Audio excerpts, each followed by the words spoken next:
The House will come to order.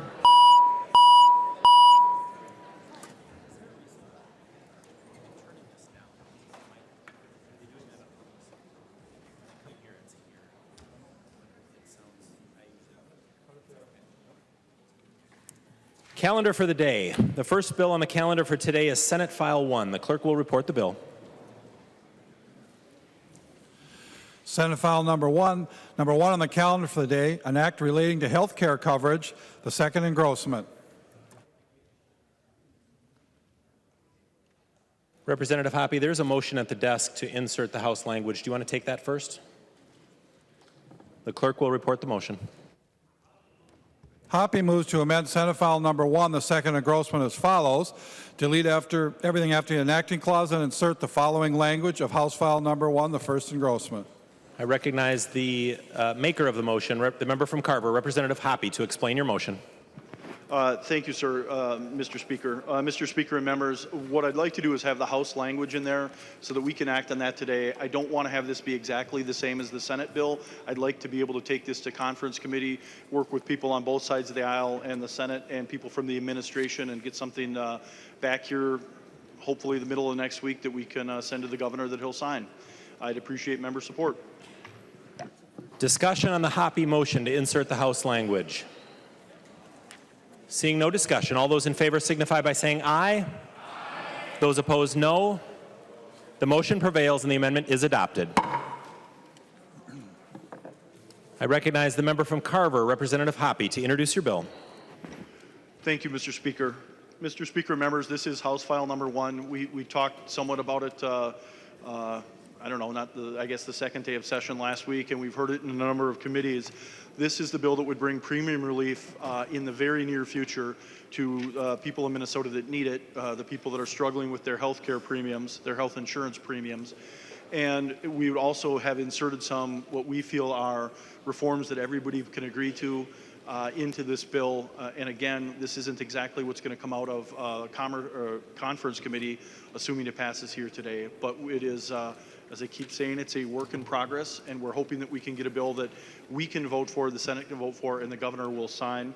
And with that, I will, since I think we all have a pretty good idea of what's in it, I'll do a fairly quick run through of the bill, and then we can, at the Speaker's pleasure, we can get to amendments or whatever is the presiding officer's decision. Article number 1 of the bill is the rebate program. This does differ from the governor's program. It's one of the things that we have been continue to talk to the administration about.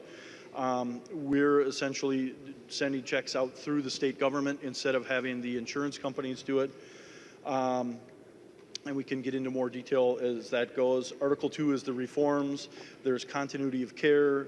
There's a stop-loss provision in there that would affect small businesses. Probably the biggest the difference is we have for-profit HMOs in the bill.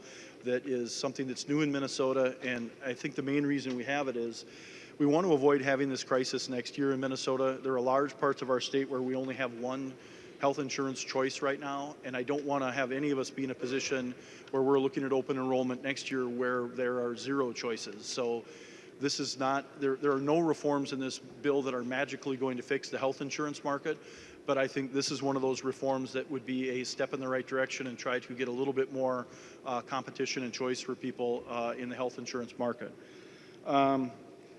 Excuse me, some of the other reforms, we have something in there for surprise billing that's different, and there are a few other reforms in there that we can go through as people want to. The major changes from the Senate bill, in the Senate they have a reinsurance program. I think all of us, to one extent or another, I think the governor as well, and people in the Senate all agree we need to have some form of a reinsurance program. We just don't know exactly what form that is going to be, so that's something we'll talk about in conference as well. I think it's important. I think we do have to have it. We just don't have it in this bill. So our goal with this bill, and I think it's important to help people with premium relief. I also think it's important to do these reforms so that we can get ready to accept whatever the federal government comes up with in terms of health care insurance reform, whatever they do to or with the ACA. I don't think these things are a panacea, but they're going to get us to the point where we're ready to work with the federal government on what they come up with. And Mr. Speaker, with that, I will stand for questions, or we can move to amendments, whatever your choice. There is an amendment at the desk. The clerk will report the amendment. Knobloch moves to amend Senate File Number 1, second engrossment as amended, and the amendment is coded A6. I recognize Representative Knobloch to introduce your amendment. Thank you, Mr. Speaker, members of the House. Members, the A6 amendment is what I would describe as a housekeeping amendment. Very unusually for a bill on the House floor like this, we do not have a completed fiscal note, despite having requested it, I believe, more than 2 weeks ago, despite the fact that this passed out of Ways and Means more than 1 week ago. And we have seen some preliminary numbers. We've seen a preliminary Department of Revenue fiscal note that says that this will have a cost of $7,802,000, but it's never been signed off. And in fact, I've heard rumors today that that's been pulled back and it's a lower number. We have $8.5 million roughly for MMB for the administrative cost in the bill. We've heard rumors that it might be as much as $20 million. I personally don't believe that, but what this A6 amendment does is it deals with the potential, if there are additional administrative costs beyond what we expect and have in the bill, that it provides a funding mechanism for them by taking either MMB or the Department of Revenue or both and allowing them, after notifying the Committee on Ways and Means and the Senate Finance Committee, to take money out of their 2017, 18, and 19 existing appropriations. So members, it's very unusual to not have a completed fiscal note. We've given the departments, I believe, over 2 weeks. We still don't have one. There's an urgency to get this bill passed so we can get relief to the people of Minnesota.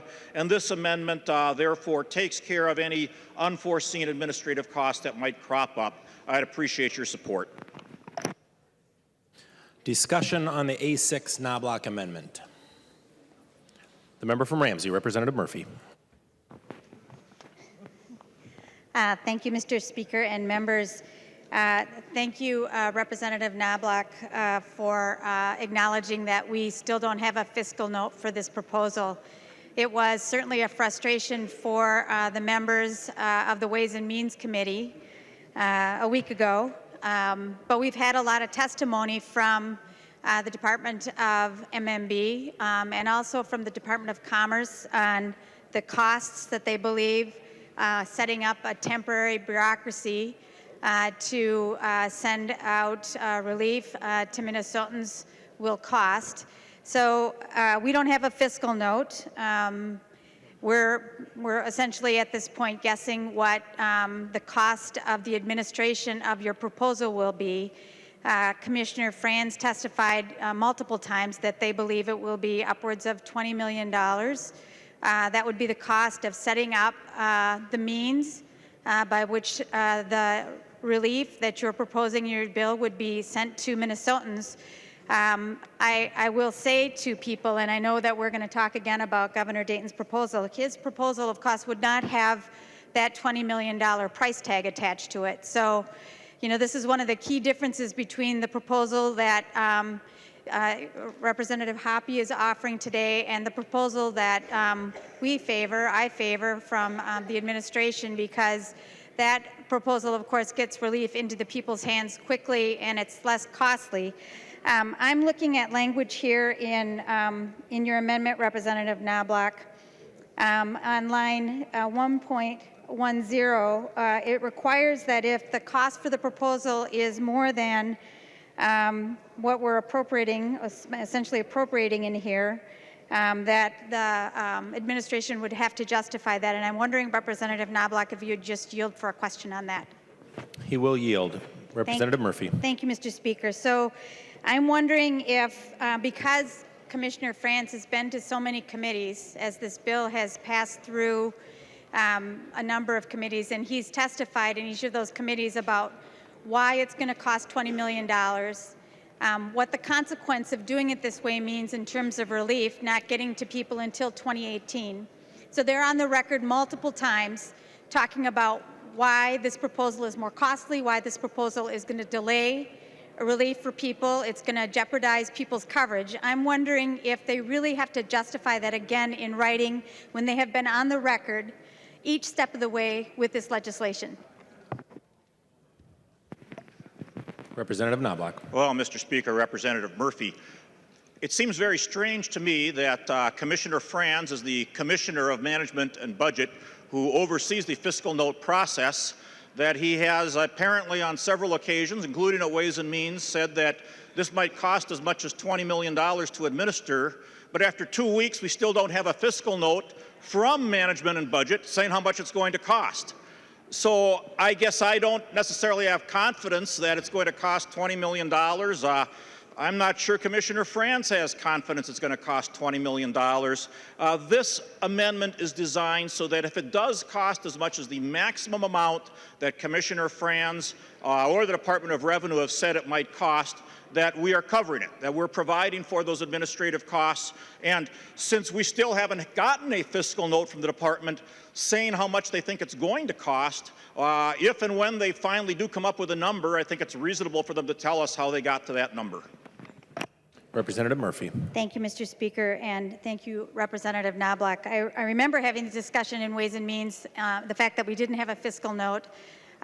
You know, the language in the proposal coming from Representative Hoppe requires a lot of work by different state agencies. 7, as I understand, 7 state agencies will be involved in setting up this temporary bureaucracy that you are requiring in order to get immediate 2018 relief to the people who are paying these higher rates. 7 state agencies will be involved, so 7 state agencies need to produce information for that fiscal note. I recall in Ways and Means that you had a spreadsheet which was really just a piece of paper with 3 lines on it saying this is what the bill was going to cost. That wasn't very helpful in that committee. I wish we had a fiscal note, but more importantly, I wish that we were really serious as a body in delivering immediate relief to the people in the individual market who are paying substantially higher rates because the health insurance companies in the state of Minnesota decided to pull out of that market. That's unfortunate. And those Minnesotans that are paying that higher rate are still waiting. And in just another week, they have to make a final decision about their health care coverage. And here we are without a fiscal note for a very complicated proposal when there's a simple one that's available that would deliver relief without a cost to the state agencies to those Minnesotans that we say we want to help. So, you know, I see that you're asking the state departments to absorb the cost that we're not clear about because we don't have a fiscal note. We're asking those state agencies to just eat the cost. It's an unfunded mandate, something many legislators have for years said they're against. But today it's okay to have an unfunded mandate, asking state agencies to absorb that cost, to create a temporary bureaucracy, to deliver relief in 2018 for people who are suffering right now. There's an easier and there's a better way, Representative Knobloch, and this amendment shows that difference so clearly. Thank you. Representative Knobloch. Well, Mr. Speaker, Representative Murphy, what this amendment shows is that after 2 weeks on a very, very important bill that is vital to hundreds of thousands of Minnesotans, that the administration has yet to produce a fiscal note. We've got the commissioner telling us it's going to cost $20 million, but his support staff apparently doesn't believe him, or else they would have by now come up with a fiscal note saying it's going to cost $20 million. Now, I will tell you, if you get into the details of the fiscal note, Representative Murphy, that you didn't do, the Department of Health has completed their review. Their executive budget officer, the so-called EBO, has signed off and said there's no cost. MNsure has completed their review. The EBO has signed off, no cost. The Department of Commerce has completed their review. The EBO has signed off, saying there's no cost. DEED has completed their review. The EBO has signed off. There is no cost. The legislative auditor has completed their review. They said there's a cost of $157,000. That $157,000 is in the bill. On the two other big departments that are left, as I mentioned, revenue and management and budget, after 2 weeks, we still don't have an estimate from. So, Representative Murphy, this is, as I know you agree, a very important bill. We're trying to get relief to Minnesotans. We haven't gotten the information that we should be, I think, after 2 weeks, getting from the administration. And so we are dealing as best as we can with this issue and making sure we provide funding for the additional administrative costs if they in fact do exist. Further discussion on the Knobloch amendment. Representative Murphy. Thank you, Mr. Speaker, and thank you, members. We're going to have this debate for a little while this evening about competing proposals, and the thing that I will say, and what I've been hearing from people in the district I represent, is they wish we would start just listening to each other again. The woman who spoke at the press conference in Governor Dayton's reception room last week said, "It seems like Democrats and Republicans agree that premium relief is important, and if we could just set down," and these were her words, "set down our hatchets and do the work of the people, we could get this done." And I understand your frustration, and I'm sure you understand mine, that we don't have a fiscal note for this proposal yet. But we can't just snap our fingers and say to the administration, get it done because we're moving so quickly. And we should listen to them a little bit more. They are telling us why it is complicated. Not only the fiscal note, but the means in which you want to deliver the relief. They are telling us that they have to set up 10 months worth of work, that it's going to cost millions of dollars, that relief is not going to get out the door to Minnesotans until 2018. They're telling us that. I don't know why we're still having this fight when there's another way to deliver relief that's cheaper and quicker. But here we are. I know you're going to vote for this, and you should, I suppose, because it's your idea and it supports your proposal, and there should be some appropriation to the state agencies to do this work that you're insisting on doing. But we're not listening very carefully, and there is a better way for us to get this work done. And Minnesotans are asking us, not only on this proposal, but in our work, to work together, to stop leveraging each other, and to deliver on our commitment to them. And that's where I see this amendment failing. Thank you. Further discussion on the Knobloch amendment. Seeing no further discussion, all those in favor of adoption of the A6 amendment signify by saying aye. Aye. Those opposed, no. No. The motion prevails and the amendment is adopted. There is another amendment at the desk. The clerk will report the amendment. Fabian Davids moved to amend Senate File Number 1, the second engrossment as amended, and the amendment is coded A4.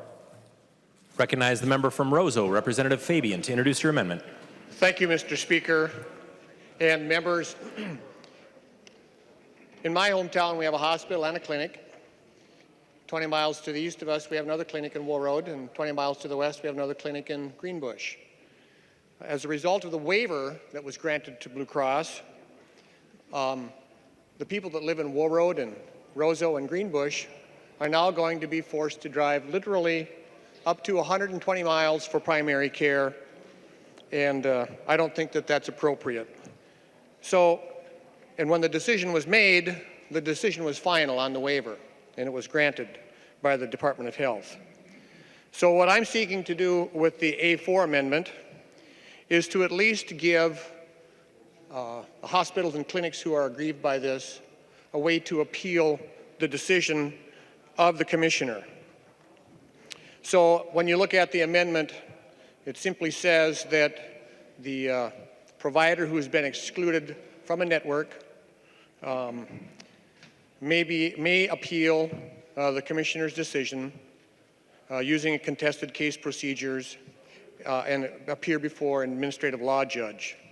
The contested case proceeding must be initiated within 60 days after the date in which the commissioner grants a waiver, except in this case, folks, where this has already been granted and the 60 days has passed. Now, this will be effective after final enactment, and we'll be able to go back and catch anybody who's been impacted by the decision that was made before January 1st. when the administrative law judge makes a decision to either uphold or nullify the waiver, in terms of network adequacy, the administrative law judge's decision is final, but the aggrieved party by the administrative law judge, whether you win or lose, you may seek judicial review in district court. If the waiver is nullified and no judicial review is sought, the health care provider must comply with the network adequacy requirements. And that's the essence of my amendment, Mr. Speaker and members. Thank you. Discussion on the Fabian Amendment coded A4. The member from Scott, Representative Albright. Thank you, Mr. Speaker. And Representative Fabian, I really appreciate the fact that you're bringing this amendment forward. I've been working with the MMGMA on a number of venues for several years, and they too appreciate the concerns that you've addressed in this amendment. You know, the proposition of an appeals process that provides greater transparency to the healthcare system as we know today, I think becomes immensely more important. We've all heard stories of high-quality, low-cost clinics who have been terminated from their network, literally without cause and without explanation. And so in the end, that termination adversely affects their patient load and the communities that those clinics serve. And so I do appreciate and like what you're doing here, Representative Fabian. And Mr. Speaker, I'm hoping that Representative Fabian would stand for one question. He will yield. Representative Albright. Thank you, Mr. Speaker. And Representative Fabian, given the fact that the language in the bill talks about a dialogue about terminated without cause, I'm just looking for some assurance on your part that you'd be willing to work with me and the MMGMA and other interested groups to make sure that the amendment works as robustly as those consortiums would appreciate it working as we move forward. The member from Roseau, Representative Fabian. Thank you, Mr. Speaker. And to your question, Representative Albright, my answer is an absolute yes. The member from St. Louis, Representative Schultz, to the A4 amendment. Thank you, Mr. Speaker. Well, first, I am concerned about network adequacy, as we all are, I think. And unfortunately, this amendment in Fabian's underlying bill has never been in front of a committee, and I think we can strengthen this bill and make sure that it actually solves a problem if it went through a committee process where we could hear expert testimony, public testimony, and testimony from agencies. The networks have been set for 2017, and I understand that this appeal process goes back to January 1st, but I don't think having an appeal process is sufficient. And I would like to hear how we could strengthen the bill in committee, and I think we have time to do that if it was sent back to committee. We've just only started talking about network adequacy this week on Tuesday in one committee, but we did not hear this bill. So I would encourage you to send it back to committee and get more information before we put it in a bill and make things worse and not better. Further discussion on the A4 amendment. Seeing no further discussion, all those in favor of adoption of the A4 amendment signify by saying aye. Aye. Those opposed, no. No. The motion prevails and the amendment is adopted. There is another amendment at the desk. The clerk will report the amendment.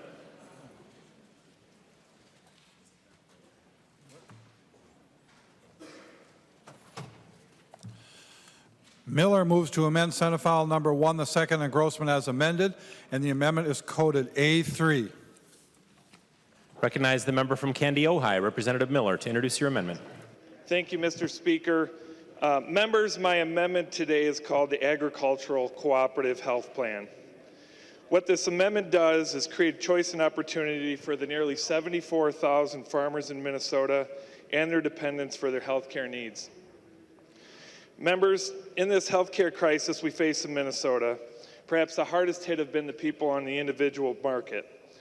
These premiums have skyrocketed like many throughout the state, but even worse, their choices of coverage and access to providers have vanished. Farmers receive health insurance almost exclusively through the individual market. Rural Minnesota is hurting right now, and with my amendment, members of farm cooperatives will once again be able to provide viable and reliable health care for their families.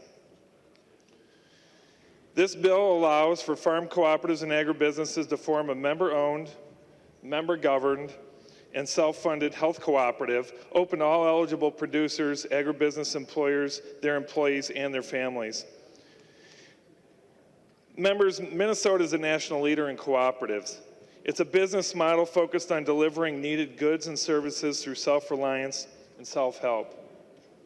With more than 800 cooperative businesses headquartered here, we do them very well in this state. I will add that the first U.S. cooperative is still operating today. Formed in 1752 by Benjamin Franklin, it's a town mutual insurance company, neighbors joining together to insure each other's farms and homes. We can accomplish this again here today. Members, I ask for your support and a yes vote. Discussion to the A3 amendment. The member from Olmsted, Representative Liebling. Thank you, Mr. Speaker. I wonder, well, I have a number of questions about this provision. Of course, we're all concerned about making sure that people have insurance, especially those now who are buying in the individual market. That's why we're here. But this, again, is a provision that hasn't been through committee, at least not on the House side.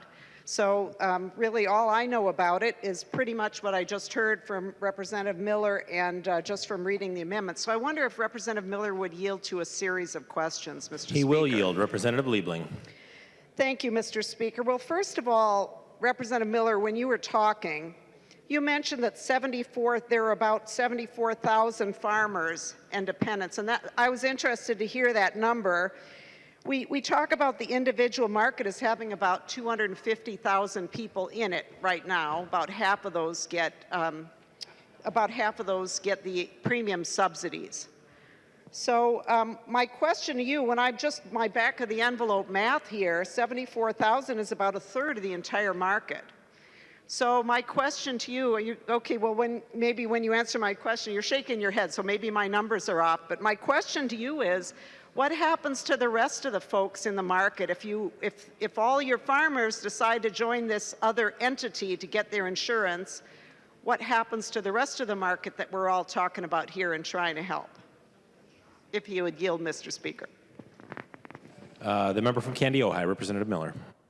Thank you, Mr. Speaker. Representative Liebling, and if I miss any point that you made, please let me know as well. A couple points of correction as I was nodding my head side to side. First of all, this is 74,000 farmers, and this includes not only their family members, but those associated with their farms. This also includes agribusiness and people like that. So it's a number that's much broader in the individual market. This includes people in the individual market much broader than that. Also, your number about 250, we were given a number, and I apologize, I forget where, but the individual market has actually shrunk from that since the beginning of this year down to, I believe, about 174,000 people. And it's expected to go down to probably, they're estimating about 100,000 when it's all said and done from what's been happening because of the removal of Blue Cross Blue Shield from greater Minnesota. So that's the total point of what I'm trying to accomplish here. I cannot insure everyone from the state of Minnesota through this, but this is hitting dead on the people that are affected most by this individual market collapse. This is giving people an opportunity. Is it going to solve all the problems in the state of Minnesota? No, it's not. That's why you're hearing reform changes from some of the different members, for the example, Representative Fabian, or you'll be hearing shortly from Representative Drazkowski. I can't fix this all with one clean sweep, but with this, we are going to hit dead center in rural Minnesota and helping perhaps not every single person right now, but a far majority of them will be helping.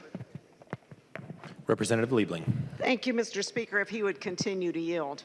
He will yield. Representative Liebling. Thank you, Mr. Speaker. So, Representative Miller, I'm not talking about whether it solves all problems. Clearly, there's no silver bullet here for any of this. We all know that, those of us who worked in it for any length of time. But my concern is that it doesn't do any harm, because what we're doing now is rushing through a bunch of proposals that, you know, maybe they're wonderful, but the problem is they haven't been fully vetted. And so my question to you, Should I pause while you get advice there from the bench? So my question to you, whatever, even more so, if the individual market has shrunk even more, as I'm understanding your proposal here, it pulls a bunch of people out of the individual market into this separate new entity that you're proposing. And so what I'm really asking you is, what does that do to the people that are left behind, whether they're farmers or whether they're small business people? Most of the time we talk about these folks as being small business people, people who are self-employed. That's why they don't have employer-based insurance. They're in a sole proprietorship maybe, so they don't even have a small group. They're buying their own insurance on the individual market. And if we make the market even smaller, make that pool even smaller by pulling out certain of the people who are in that group, what does it do to those left behind? Is that going to stabilize the market for 2018 for the rest of the folks who are left behind? That's my question, and then I'll have others too. Representative Miller. Representative Liebling, I think there's two things that I want to answer. Mr. Speaker, thank you. Representative Liebling, two things. First of all, one point that was being made, a point of emphasis, is that this is not exclusively for people. People in Greater Minnesota are not just in the individual market. And there will be people that, there's many different people in agribusiness and such that are currently not receiving either insurance period or very, very substandard insurance that's going to give them that opportunity. Now, to address your question about the individual market, which is a very valid question, because one of the things that we're looking to do is, of course, stabilize the individual market. I guess I want to make 2 points that I hope answer your question. First of all, there's a fear of the individual market collapsing. I can tell you in Greater Minnesota, it's collapsed. It doesn't exist. So you're talking about people that don't have a choice in the individual market right now that we're trying to address, particularly with access. This is going to greatly increase the access, okay? The second thing that I want to add is what I emphasized earlier. I don't have all the proposals here. I know the Senate had some of these proposals, and there's some that are going to be coming in future bills that are going to stabilize the individual market. So when I worked with the many groups that have interest in this and the many different partnerships that address insurance issues and healthcare issues in Minnesota, we've navigated through that through this discussion. I've been working on this for over a month. There's been other people that have been working on this for several months. I believe that as you see things roll out and unfold here, that we do intend to stabilize the individual market, and the people that had fears about that have come into my office, have talked about my bill, and they have said, you know what, we don't believe that this is going to hurt what we're trying to do. Representative Liebling. Thank you, Mr. Speaker. If he would continue to yield. He will yield, Representative Liebling. Thank you, Mr. Speaker. Well, Representative Miller, it's great that you've had a bunch of conversations and people have talked to you. But our process here, we've got 134 members who have to vote on this amendment. And it hasn't gone through a committee on the House side, and none of these people have come to talk to me about it. So, again, I think what we're doing here is playing with fire. Now, I get what you're saying. This isn't just farmers that can join the pool, but, it does have some definition. Surely there are people in rural Minnesota who are not farmers who have other kinds of small businesses. Unless you're saying that this is for everybody if they happen to live in rural Minnesota. And even if that's true, I assume that it kind of further destabilizes the market in other places. So, but I want to ask you a couple of more specific things about the amendment, because as I said, I have not had a chance to look at this before, to hear this in committee.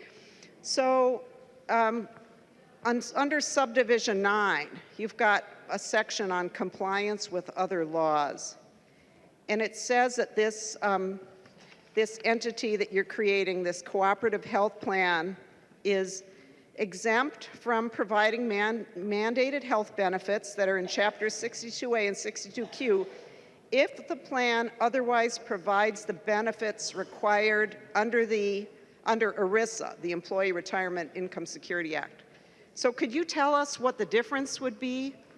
It's saying that you don't have to comply with mandated benefits that are in our laws if it complies with ERISA. Can you tell us what people would be losing under this then by being not under our regular laws but under ERISA? The member from Candy, Ojai, Representative Miller. Thank you, Mr. Speaker. Representative Liebling, a couple points we made. First of all, ERISA law is exempt from, or won't be affected, I guess, by state laws. Another thing to understand is on the next page, further on in the same section that you're talking about, it says that it must comply with all requirements of the Affordable Care Act as defined in section 62A.011 subdivision. That right there. So I'm not exactly sure what your concerns are, but this is going to provide substantial, even better health coverage. One of the things that I guess I'm trying to compel you to understand is that you're getting into the technical weeds on what it may or may not do. I can tell you that people right now in greater Minnesota don't have coverage. So when you're talking about, well, does it cover this or that, they're not getting anything right now. Representative Liebling. Thank you, Mr. Speaker. Well, Representative Miller, you know, so maybe if this, first of all, I'm really disappointed that you're offering an amendment that hasn't been heard in committee and that you can't tell us what it means. These are the kinds of questions I would ask in committee so that we would know what we were voting on. And secondly, for you to just say, well, but this is good because they have nothing and they'll have something. You know, if people spend their money on a plan and then they get sick and then the plan isn't there for them, it doesn't cover them, that might actually be worse than nothing because then they've spent their money and then they're getting nothing. So that's why we're kind of careful in this state. We have a Commerce Department that, you know, reviews insurance entities, makes sure they're solvent and all kinds of things like that, because when people put down their hard-earned cash for an insurance policy of some kind, they need to know that they have certain protections, that it's a real thing, that when they get sick, that it's there for them. So, you know, maybe you're right. Maybe this is a wonderful thing. The problem is that just today I have to vote yes or no on the thing, and I don't know whether this actually helps people or whether it actually hurts them. So that's my concern, and you're the guy who's offering it, so I think you should be able to answer the questions. So, Mr. Speaker, if he would continue to yield, I want to ask my next question. And so the next section down, Representative Miller, is it says that it's exempt from the continuation requirements in a whole bunch of sections of law if it complies with the continuation requirements under ERISA. So can you tell us what is different about the continuation requirements under those sections that we would not get under your plan here that you're proposing for people in rural Minnesota? He will yield. The member from Candy, Ohio, Representative Miller. Thank you, Mr. Speaker. Representative Liebling, ERISA is exempt from state law. ERISA is a tool with the federal government that is fully vetted, due diligence, make sure that these programs fulfill all the responsibilities of a health insurance program. You're asking me to give the very specific things that are discussed with Commerce in this. I don't work for Commerce, okay? I can tell you that we did talk to Commerce. Commerce has been fundamentally supportive of what we're doing. They have a couple questions that kind of tidy this up. One of the things that we're going to be able to do is this is going to take it into conference committee where we believe we can address those issues with Commerce to tidy some of those things up. If you want me to give you answers that are detailed that only the best of experts in Commerce can answer, I fully admit that I can't do that. One of the things that you need to remember is that 62 of our 87 counties have just one option, and that's called Blue Plus or Blue Connect. And I can tell you in example after example after example of people calling me that when you say they have coverage, they really do not have practical coverage. I have the one person that I mentioned to you about a week ago in which, because of their cancer, because of their throat muscles, because of their stomach muscles, they have 3 or 4 different specialists that they have to go to. Some of them aren't even in this state.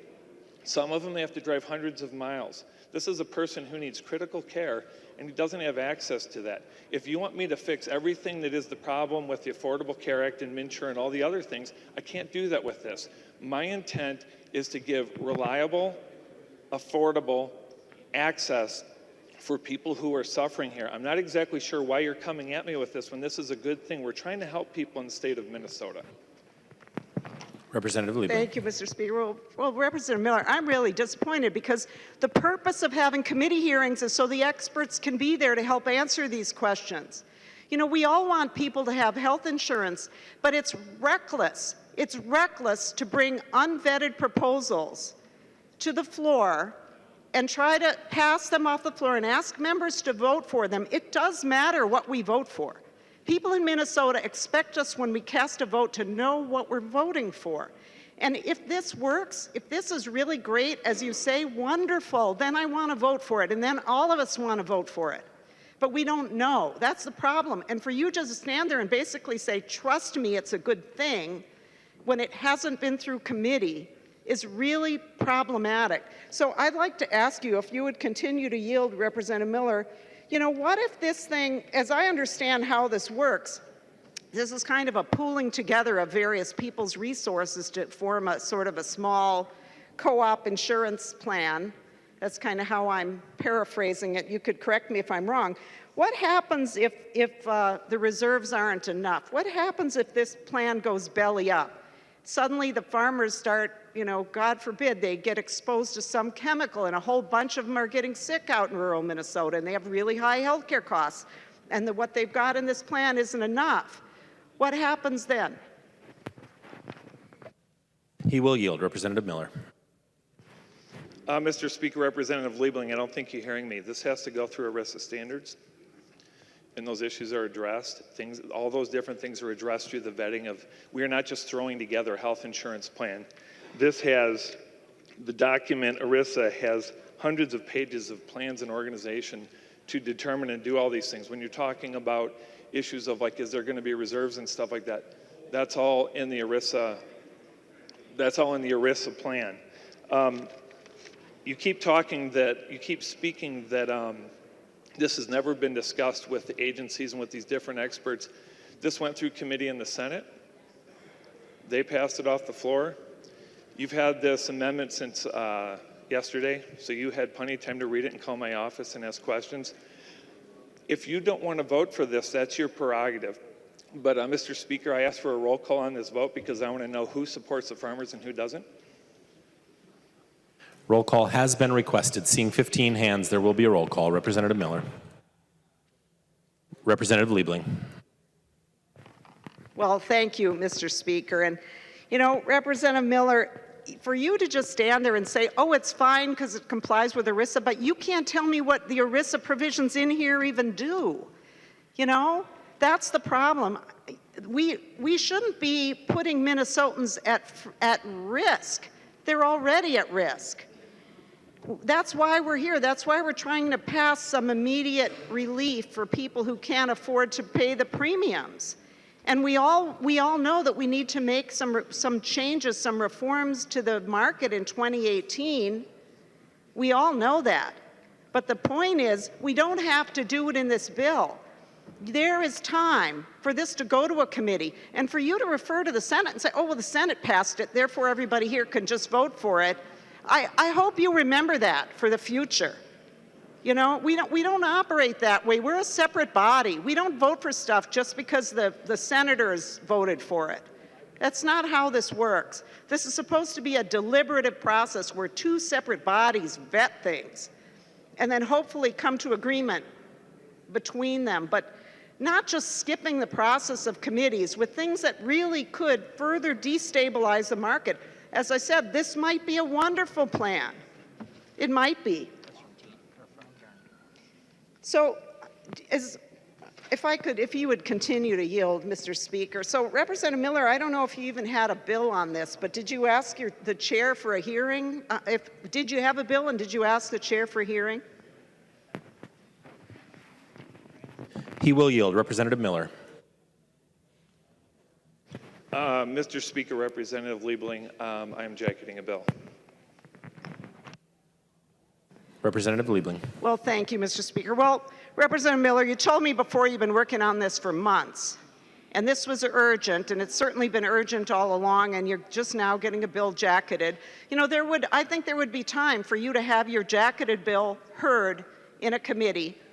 And, you know, you can even sometimes get a chair to hear a bill before it even really is jacketed. You just, you know, leave a blank and just hear the language and get it moving that way. So there are a lot of ways to do this. But members, this really just highlights the problem with this bill that the majority is putting forward. It's all good intentions. We all want to do good stuff for Minnesota, but this is reckless. It is risky and reckless just to push through big changes to our insurance system without full vetting. And Representative Miller, I know you want to help the farmers. We all want to help the farmers and the people out in rural Minnesota. Every one of us on this floor wants to do that. But I'd sure like to know that what I'm voting for is actually going to help them and not bankrupt them when they get sick and then there's nothing there for them what they paid for. I don't like to vote for stuff that I don't know what it is. And I hope that other members feel that way too. Thank you, Mr. Speaker.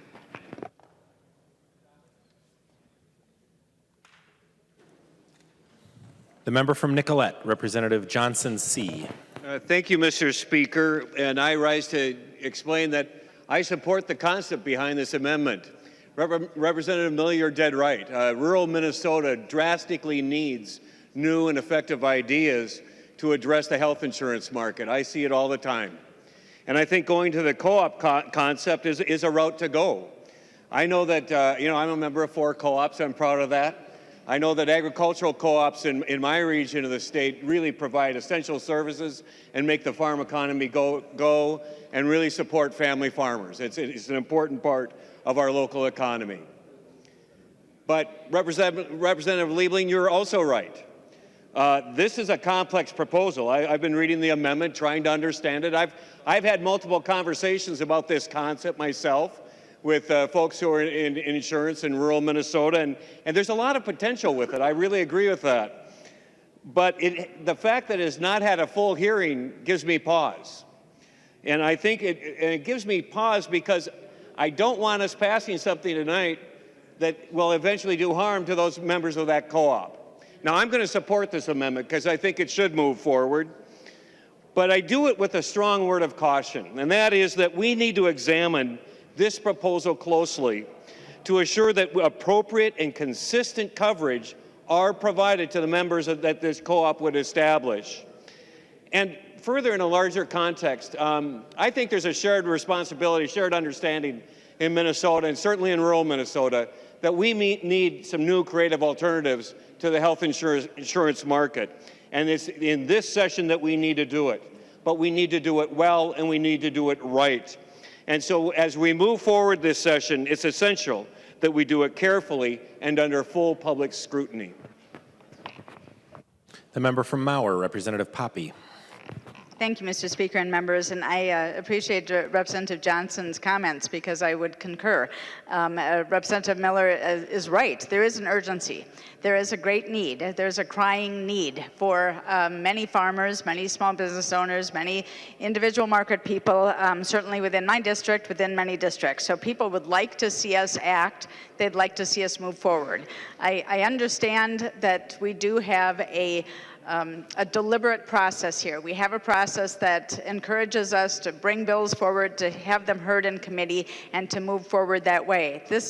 I understand we're in a little bit different situation, and I think Representative Hoppe discussed that in many ways when he came before Ways and Means to talk about that this is unique in its timing, in what we need to do. And I guess I just want to say that we know that cooperatives have a good model. We know that they have had generations of success in many ways, many forms, by being cooperatives, and it is something that may be a little bit not completely vetted, not completely understood, not completely tried and true, but we understand what their success rate has been on many other fronts. And I just would encourage people to support this, to move it forward. I think that when Representative Hoppe gets a full, complete bill, it's going to have a hodgepodge of different ideas. And that is going to be part of what this will look like. I would hope that we don't, in the future, always route our amendments through and do every bill this way, because that's not the way we should deliberate and understand what we're voting on. But in this circumstance, this particular amendment, I think, is something that should be supported by all of us. Thank you. The member from Hennepin, Representative Nelson. Thank you, Mr. Speaker and members. I thought we were here today to try and get quick relief to those people out there who have had huge increases in their insurance premiums. This is an interesting concept, and it sounds a lot like the insurance plans that I'm used to, being a carpenter, union carpenter with a Taft-Hartley plan, multi-employer plan. This sounds a lot like that. And there's a lot of questions here. I mean, Representative Liebling asked a lot of these, but would Representative Miller yield for a question? He will yield. Representative Nelson. Thank you, Representative Miller. I guess the questions I have here are similar. On the reserves, you've talked about reserves in here. I know our plan has to have almost up to 2 years worth of money in reserves in case a big bill comes in case contributions stop coming into the plan.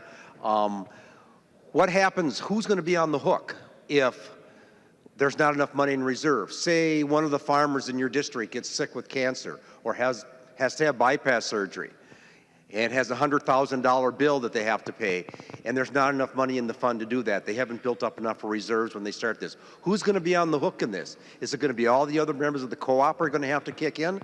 Because that's the way our funds work. If the employers aren't paying in, the employers are ultimately on the hook to make sure there's enough money there in that fund to pay it. So, I mean, how are you planning on getting these things worked out? And to say ERISA is going to cover that, I don't, you know, that's, ERISA can do all they want, but it's what happens when the rubber hits the road and they need to make a payment, and there's no money there to make the payment. The member from Candy, Ohio, Representative Miller. Thank you, Mr. Speaker. Representative, you're kind of addressing 2 points on this, so let me explain it. There's 2 things to understand here. When you have a major case like that, part of the self-insurance programs comes with an understanding of stop-loss insurance behind it. So when you have that case comes up, that will kick in and will cover that. But one of the things, ERISA is not a method. It's a fully vetted through Department of Labor standard on which a lot of organizations have been established, okay? In ERISA, you are required to have vetted by the Department of Labor a fully sound trust. And if you look at line on page 203, 2.22, it says, number 3, establish a reserve fund certified by an actuary to be sufficient to cover unpaid claim liability for incurred but not reported liabilities. These are the fail-safes that are put in there. When I refer to ERISA, okay, that's for an understanding to give a little bit for the people that have fears on this, that this is of the highest standards in the United States of America that's going to be covering this. Can I answer all 200-300 pages in the documents after documents of ERISA? No, I can't do that. I fully admit that. But we have the people in government that do understand it. This was a standard that was established by the Department of Labor and said if you meet these standards, you are a sound organization. Representative Nelson.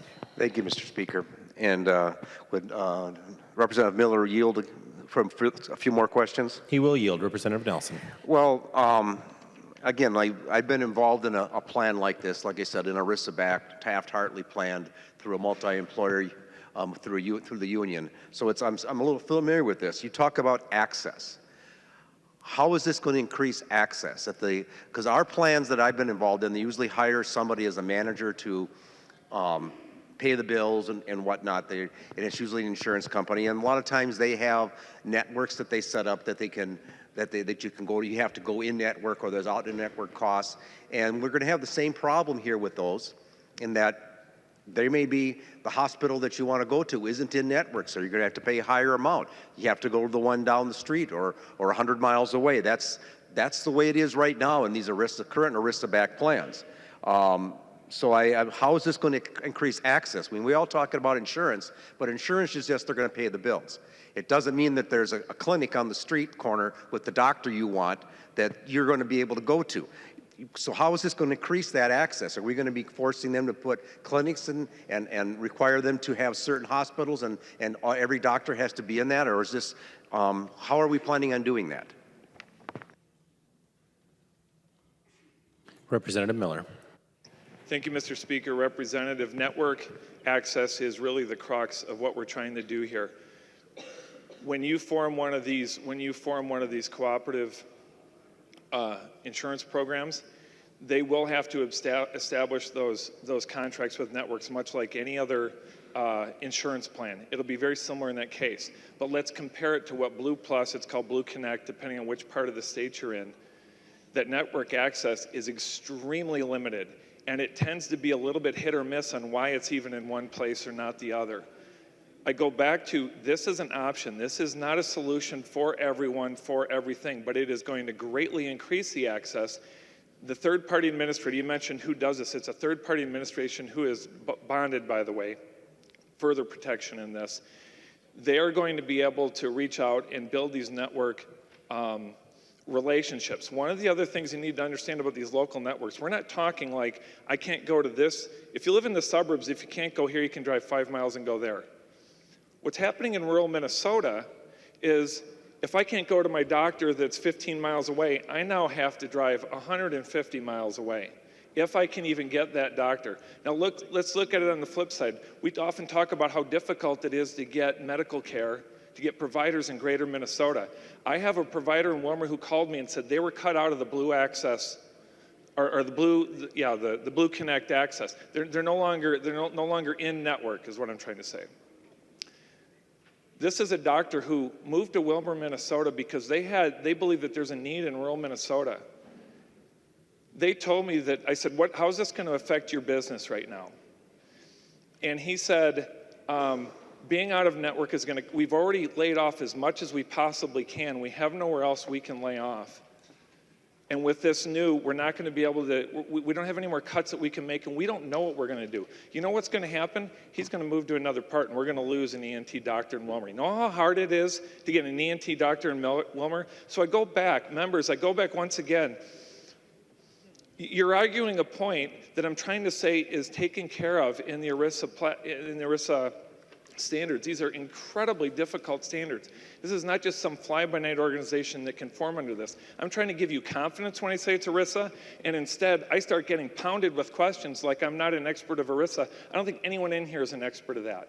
Doesn't mean you're not qualified to have faith in the U.S. Department of Labor that they say if you meet these standards, this is a viable organization, so trust it so that you can do these things.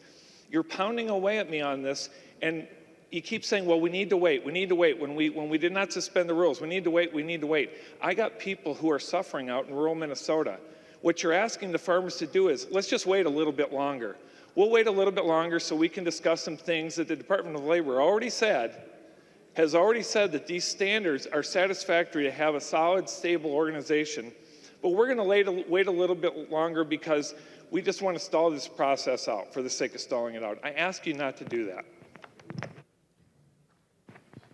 Representative Nelson. Well, thank you, Mr. Speaker and members. Again, being familiar with my Taft-Hartley plan that I'm no longer in, but I was in when I was working in the trades, all these questions about access, about networks, in that network, out networks, they all did to save money and to try and contain cost. They set up networks, and it's not going to be any easier to get insurance through this. I mean, it's a good concept, and I'm not saying it's not a good concept, but I think it needs a little more vetting. I think it needs a little more discussion and looking into. I don't think it's going to solve the access problem that is being portrayed here as being the end-all to be-all, that this isn't going to do that, because you're still going to have this co-op's going to go out and going to negotiate with hospitals, with networks. They're going to have somebody, and there's going to be people in and out of networks, and we're going to have the same problem. And it's not going to increase the number of doctors out there or the ones that you can go to, because they're going to have their standards set up because they're going to want to contain cost. And that's one way that these insurance plans contain costs, is by having, you're going to go to this doctor because he agrees that he's going to take this much payment for this service, and that's how they contain their costs. The unions have been doing this for years.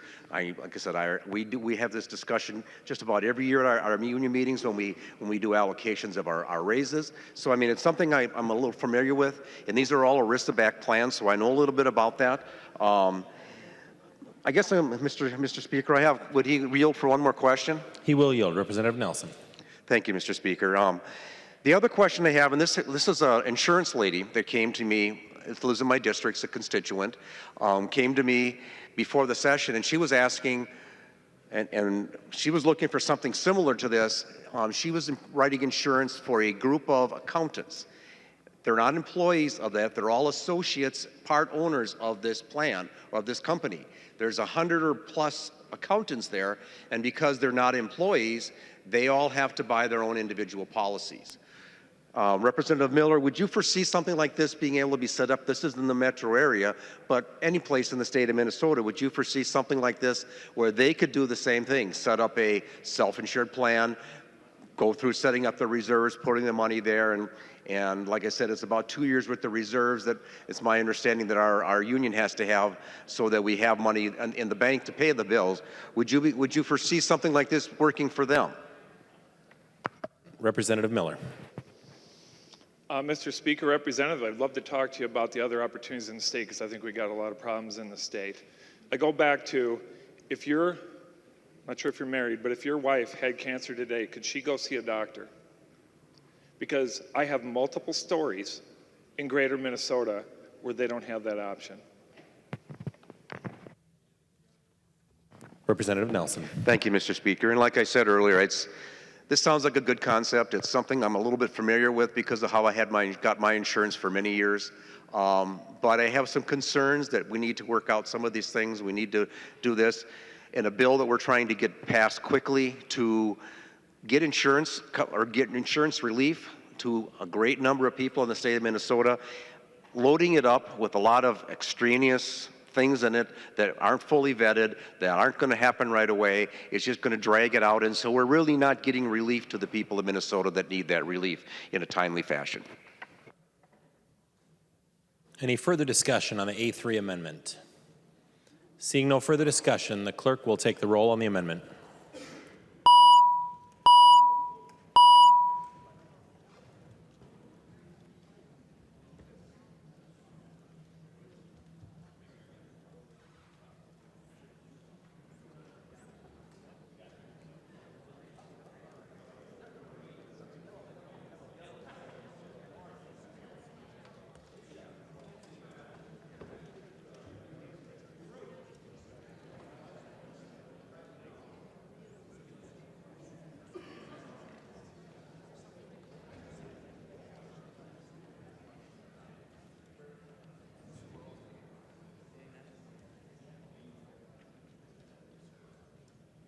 Clerk will close the roll.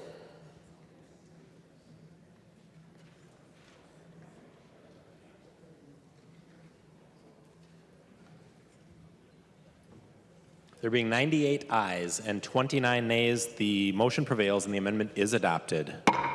There is another amendment at the desk. The clerk will report the amendment. Drazkowski moves to amend Senate File Number 1, the second engrossment as amended, and the amendment is coded A2. Recognize the member from Wabasha, Representative Drazkowski, to introduce your amendment. Thank you, Mr. Speaker. Thank you, members. We just heard recently, actually I read an article, a press release from our newest congressman in Minnesota, Congressman Jason Lewis, and he has other members of Congress. He and other members of Congress are working hard to bring reforms already, even before they're really hitting the ground here with the new president. And Congressman Lewis, I think, defined very clearly what they are working on in Washington, and working on cutting out and curing the regulatory disease that has plagued the federal government for many decades. And members, we have the same thing here in Minnesota. So I am bringing forward an amendment, and I've got an author's amendment, Mr. Speaker, too, that I'd like to offer. Mr. Speaker, can we put the author's amendment on? There is an amendment to the amendment at the desk. The clerk will report the amendment to the amendment. Drazkowski moves to amend his amendment to Senate File Number 1 as amended as follows, and the amendment to the amendment is coded A46. I recognize the member from Wabasha, Representative Drazkowski, to introduce your amendment. Thank you, Mr. Speaker. Members, the regulatory disease that they have in Washington is also very prevalent here in the state of Minnesota. As a matter of fact, we've heard chronicled here today, we've read it over and over, we've seen it on TV, we've talked to our neighbors, we've knocked on doors, we've heard from people and the hurt that they have in them and their families because of the things that the Affordable Care Act, which we know is not affordable, has done to them. And we don't have to look a lot further as we start to look at the causes of this. And in Minnesota, like we have at the federal government with the ACA, we have a whole pile of regulations. And those are mandates that have accrued over many decades of deliberations in this body, where each time they brought forward a new mandate that sounded like a new idea, but then piled upon increment after increment of cost and control, loss of choice for people, a bigger government that people can no longer afford. In Minnesota, we have I'm told we have 68 different healthcare mandates that each person who engages in the health insurance market is forced to buy. 68 of them. So members, what this amendment does is it, while preserving the requirement in law that health insurance carriers need to offer coverages included in every one of those 68 mandates, it also brings forward choice and freedom to individuals and insurance companies to enter into contractual insurance coverage agreements that may include one or more of those 68 mandates, or none of them, or a combination. It allows them to buy insurance a la carte and begins to help us in Minnesota cure our health insurance regulatory disease that we have here. Members, we heard yesterday or the day before from Sherry and Vince Sexton from Millville. Sherry Sexton was here at the Capitol. Sherry is a constituent of mine from Millville. Their family is paying nearly $40,000 a year in insurance costs, largely brought upon them by the diseased regulatory system at the federal and state government. And we heard a few months ago from Ann and David Buck from Goodhue, good friends of mine, who are over $50,000 per year in their projected cost to their family of 4, and they're also family farmers. Members, this amendment will provide and bring forward the freedom that Americans need, or Minnesotans need, and it will begin to bring down the insurance costs that are plaguing this state. So members, the treacherous and gloomy dome of the ACA will soon be removed by Congress and President-elect Trump. This amendment begins to cure Minnesota's own regulatory disease, and it will help yield a free market health system that will allow people to buy the limited insurance that they need instead of the huge unaffordable policies that government dictates to them. I'd appreciate your support. Discussion on the Drazkowski amendment to his amendment. The member from Dakota, Representative Halverson. Oh, wait, Mr. Speaker, I'll wait. The member from Hennepin, Representative Freiberg. Thank you, Mr. Speaker. I was excited to see that there was a secondary amendment offered to the underlying amendment because I thought maybe it might improve the underlying amendment. But then I read the secondary amendment and I started to feel very much the opposite. I think this actually makes things much worse. Now, the original amendment that was here listed a whole host of statutes that were being repealed.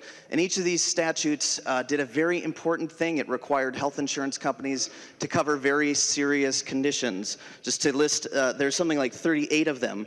Just to give you a few examples of them, they included things like addiction services, cancer treatment, diabetes, prostate cancer screening, direct access to an OBGYN, mental health, hearing aids for people under 18 years of age. The underlying amendment would have repealed those, meaning health insurance companies would be allowed to not cover those conditions. But now this secondary amendment has appeared here, and it says that health insurance companies may offer, I'm quoting here, may offer health plans that do not include all or some of the health benefit mandates in chapters 62A and 62Q. So that includes everything I mentioned before, all of those really serious health conditions that people count on health insurance to provide coverage for. But it goes even further now. So I'm just going to give you one example of one of the things that is now being excluded or could be excluded from health insurance in Minnesota. And that's in chapter 62, section 62A.3094 of Minnesota statutes, coverage for autism spectrum disorders. Under the Drazkowski amendment, that coverage for ASD, as it's known, would not be required to be covered. Now, I have a child who recently was diagnosed with autism spectrum disorder. So this hits kind of home, this hits kind of personal for me. So I'm wondering if Representative Drazkowski would yield to a question. He will yield. Representative Freiberg. Representative Drazkowski, if your amendment is adopted, will health insurance companies in Minnesota be able to exclude coverage for treatments associated with autism spectrum disorder from families like mine who are dealing with this right now? Representative Drazkowski. Thank you, Mr. Speaker, and Representative Freiberg. Representative Freiberg, I would encourage you to do two things. First of all, you didn't listen to what I offered when I introduced the amendment. And secondly, you didn't read the amendment.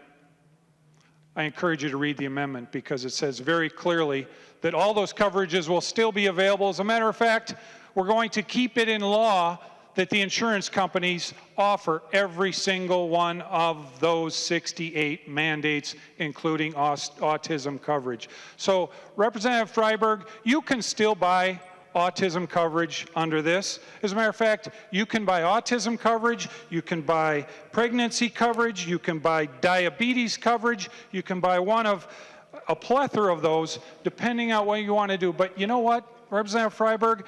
Even the governor recognized that health care in the ACA is not affordable anymore. Now, I don't know if you have or not, but I'll tell you what.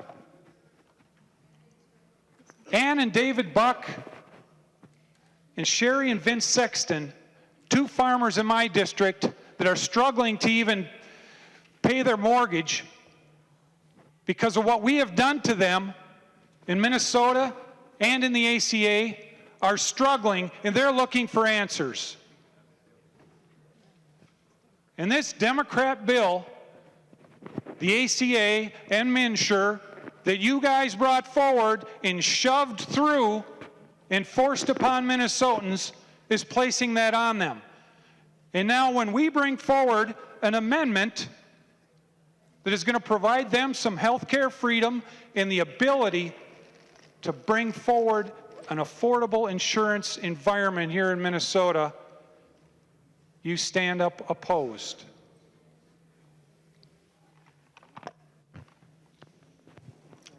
Representative Freiberg. Thank you, Mr. Speaker. Representative Drazkowski encouraged me to read the amendment. I did exactly that. I would encourage Representative Drazkowski to listen to my question. My question was whether Minnesota insurers would be able to deny coverage under these things. It's not whether or not they are required to provide it. I understand they may not. Let me list some of these other conditions here. I thought Representative Liebling did an excellent job before of describing the situation that many people in Minnesota face. A lot of these conditions are things people don't expect to have. They purchase insurance, and then all of a sudden they discover that they're facing one of these conditions, and that their insurance is no good. So as Representative Liebling ably pointed out, they've paid lots of money for insurance, and then they learn something, as I learned recently in my case, that I wasn't expecting to happen, that their insurance may not cover it. That is what this amendment would allow. And Mr. Speaker, I would like a roll call on this amendment too. Roll call has been requested. Seeing 15 hands, there will be a roll call. Representative Freiberg. The member from Dakota, Representative Halverson. Thank you, Mr. Speaker. So here we are today to discuss premium relief for Minnesotans in the individual marketplace who really need premium relief.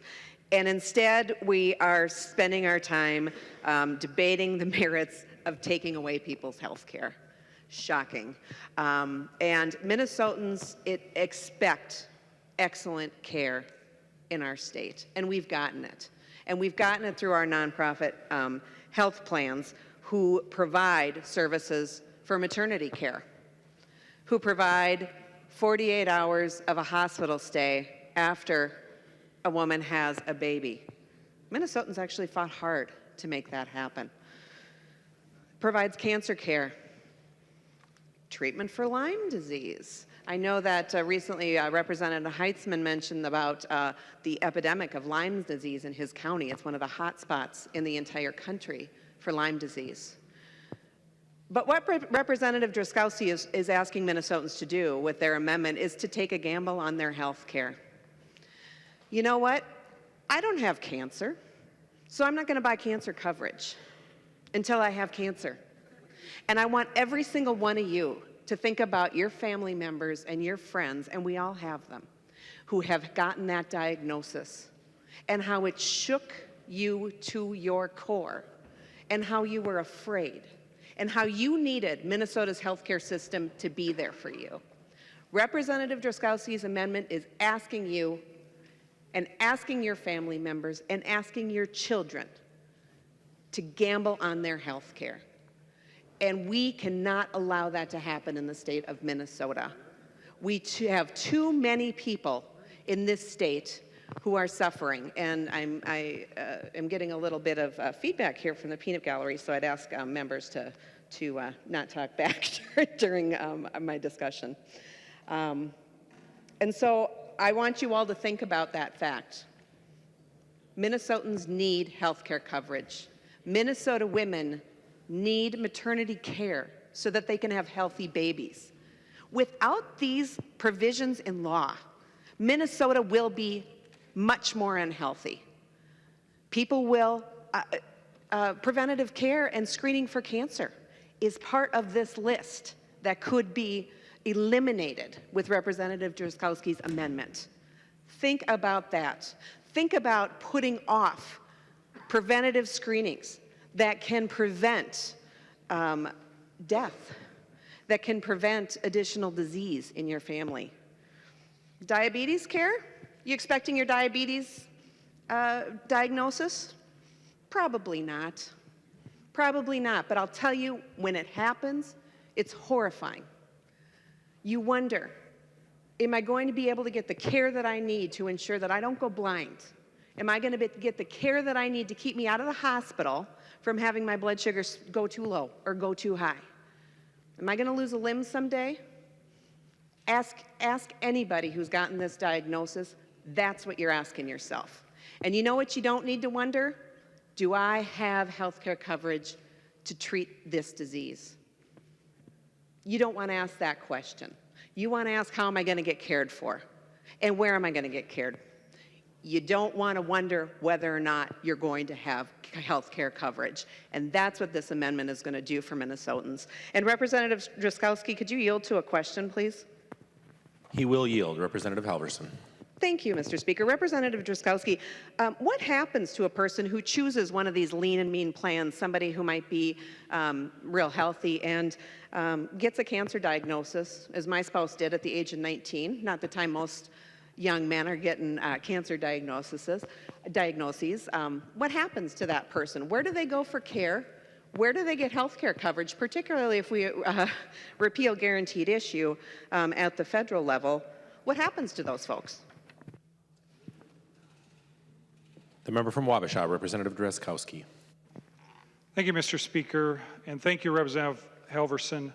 You know what they do? Is that they make decisions on their own. Rather than being dictated to government like they are now and having people in positions who have the inability to obtain health insurance. No coverage at all. We got thousands of them in Minnesota right now that have zero health insurance coverage, Representative Halverson. That's what this mandate that you want to bring forward and strengthen and bring the full coercion and force of government to dictate to these people, again, until it's unaffordable. Our mandates in Minnesota provide that if you're a 60-year-old woman or a man, you have to have maternity benefits, and you have to pay for them. If you don't have any children, you have to pay for well child visits. And the insurance cost that goes with it. Add another increment up, Representative Halverson. If you live in Minneapolis and never plan on visiting the woods or the field, you have to pay for coverage for Lyme's disease. The wood ticks aren't in Minneapolis, Representative Halverson. Well, what are you guys growing in Minneapolis? If you're a healthy person, Representative Halverson, you go work out every day and you eat good and you stay within the body mass index that you're supposed to be at, guess what? You're forced to pay for diabetes coverage. You might not ever need it. If you're a single individual, guess what? You have to pay for family therapy for your one and only person in your family. You get to counsel yourself. Representative Halverson, if you're a woman, you're forced to have prostate cancer screening under the big government dictates that have helped create the problem that we are trying to cure. Now, Representative Halverson, you want to go a different direction than we do. You want to have even more government controls and make the costs even more expensive, less affordable, and less accessible. But you know what? When you go to a garage with your car and the mechanic messes up and screws up your car, like we've got with health insurance coverage here in Minnesota, you don't go back to the same mechanic again. Representative Halverson. Thank you, Mr. Speaker. I'm really sad to hear that Representative Ostrowski couldn't answer my question. He said people are just going to make decisions based on their own family budget about whether or not they can get cancer treatment if they have a lean and mean plan and get a cancer diagnosis. And let's be real, do we plan for cancer diagnosis? No. Do we plan to get Lyme disease? No. Do we plan to get diabetes? In spite of what you said, no, we don't. And that rumor has to stop. People who get diabetes, I have type 1 diabetes. You get it because your pancreas shuts down. You get it because you have an autoimmune disorder in your body. And blaming patients for their condition of diabetes is absolutely wrong. I'm sorry to have to go on my soapbox, but anybody who has diabetes knows what I'm talking about. What happens to those folks who are uninsured and get a disease like cancer that can cost millions of dollars to treat? Millions. They have one of two choices. They can not get coverage, they can not get health care, and they can die. Or they can try to pay it out of their pocket. And what happens to families who have to go through that? Think about it. Think about who's got an extra $20, $30, $40, $50, $1 million lying around. I don't. I need my health care coverage. I have a very good friend who had a very premature baby. First baby, it was so heartbreaking. He was in NICU for 9 weeks. And the husband said to me, why is it so expensive to treat these diseases? And I said, well, because of technology and because of those kinds of things. And he said, and I pay for my insurance so that it covers this. And I'm like, yes, you do. I said, and so do I. Because none of us know when we're going to have a premature baby in the hospital. None of us know when we're going to get a cancer diagnosis. None of us know when we're going to get bit by a tick, be it in Minneapolis or be it in Crow Wing County. You can't ask Minnesotans to gamble. And by voting for this amendment, that's what we're asking Minnesotans to do. And those folks who might get charity care instead of dying of their cancer diagnosis, guess who pays for that? We do. That gets spread across the entire healthcare marketplace. So Representative Drazkowski is saying, even though we've built a system to be really expensive because we're shifting costs all over the place, we should shift costs more. And people who get sick, good luck to you. Good luck to you. And you might have to shift some costs over to the rest of us in the market. I would rather be planful and investful and make sure that we are caring for each other and the state gets, people in the state of Minnesota get the health care that they need when they need it. The member from Hennepin, Representative Dabney. Thank you, Mr. Speaker. Members, I think we're forgetting our job here tonight. Our job is to respond to the collapse of the private insurance market for individual borrowers, or individual buyers in that market, and to respond to the spikes in premium costs that they're experiencing. Minnesotans told us last fall, we need you to deal with the rising cost of health insurance. And that was a crisis for the GOP until about 8 o'clock on election night, when suddenly it didn't seem to be so important. You know, Representative Drazkowski, I know the Bucks. They have been in my office a number of times. They kind of adopted me as their urban legislator.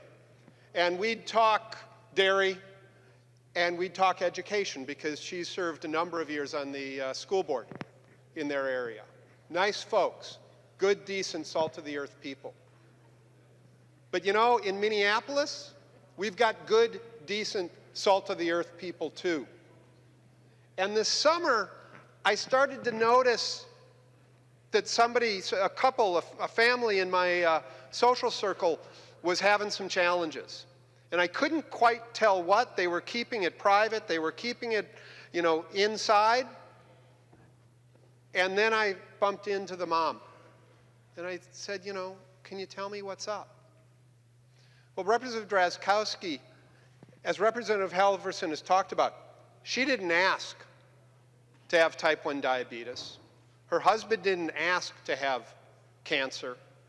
People don't ask to have heart disease. They don't plan for their asthma. This family didn't plan on the problems that Julie is having.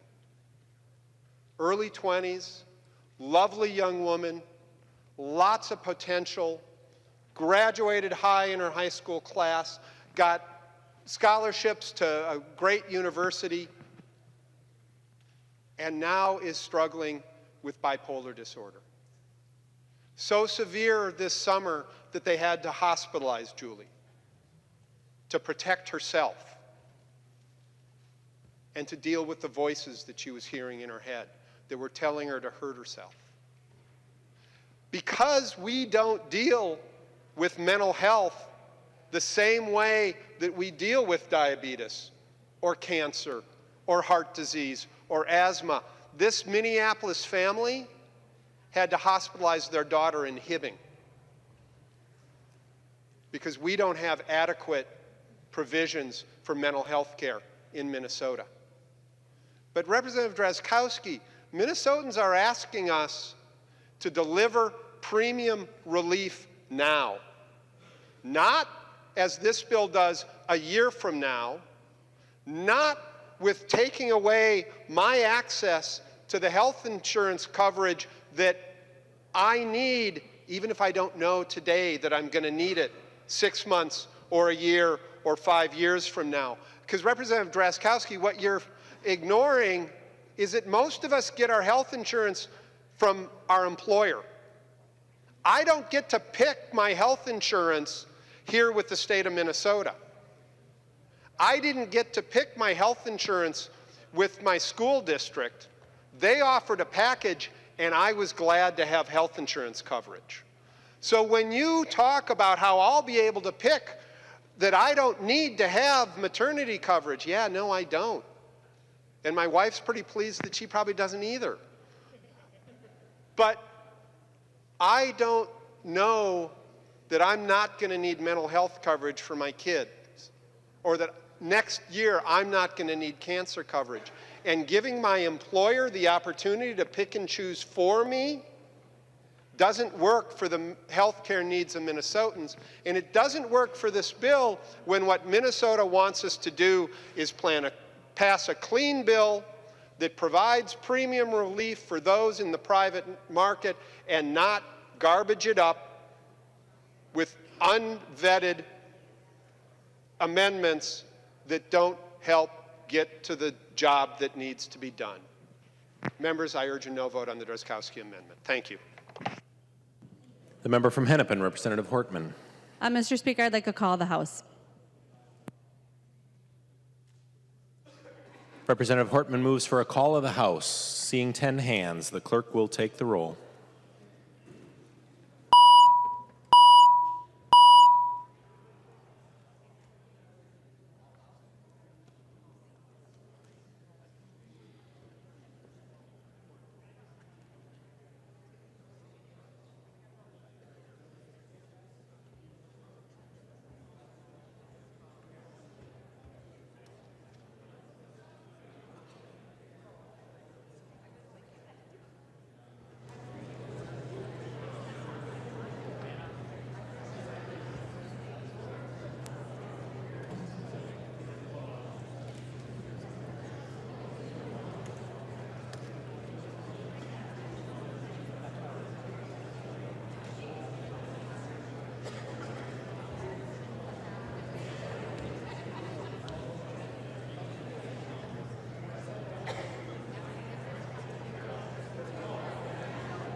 Representative Pepin.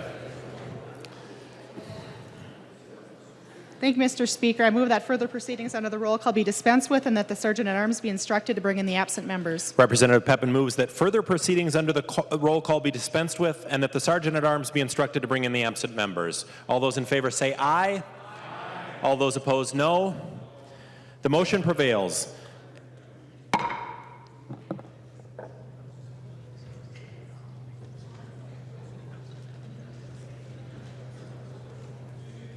The clerk will close the roll and the Sergeant-at-Arms will bring in the absent members.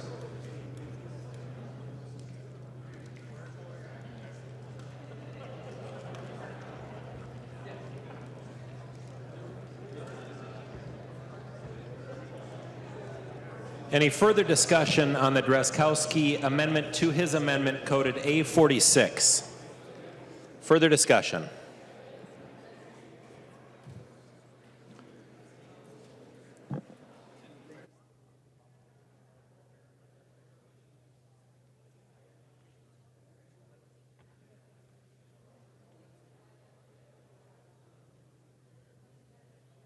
The clerk will take the roll on the A46 amendment.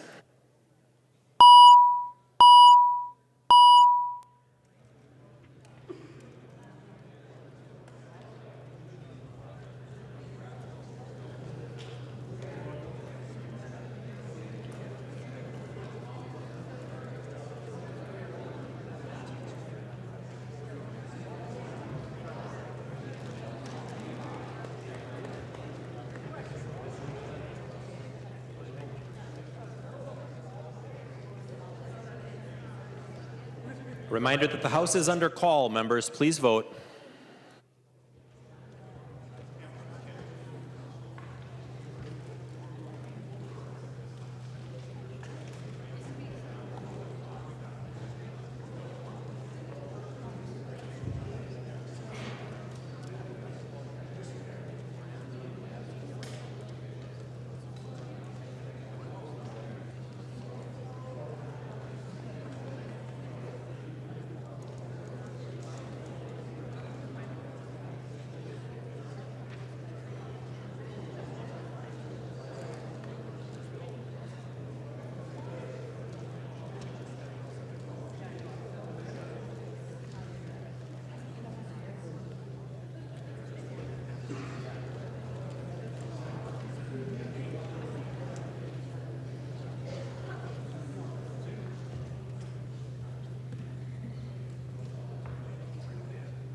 The House is under call. Members, please vote.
Mr. Speaker, Representative Pepin.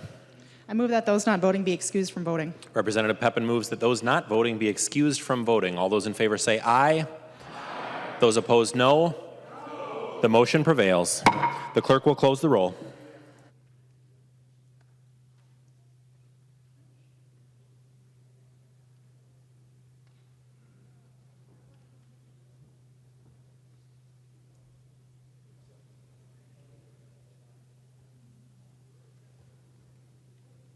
There being 72 ayes and 54 nays, the motion prevails and the amendment to the amendment is adopted. We are now on the underlying amendment, the A2 amendment. There are further amendments to that amendment at the desk. The clerk will report the first amendment. Halverson moves to amend the Drazkowski amendment to Senate File Number 1 as amended as follows, and the amendment to the amendment is coded A15.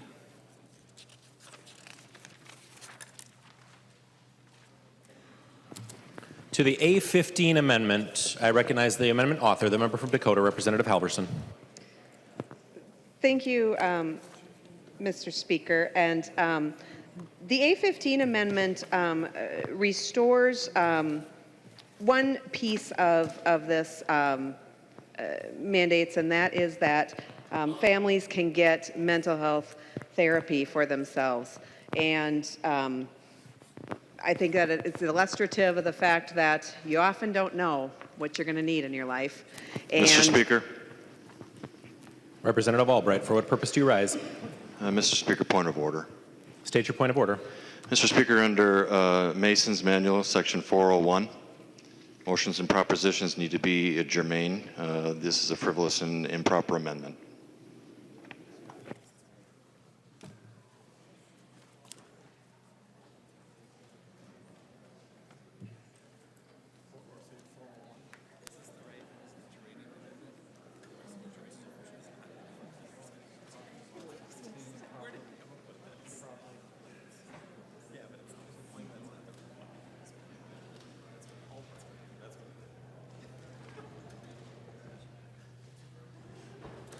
Representative Albright raises a point of order under section 401 of Mason's, and to that point of order, Representative Albright.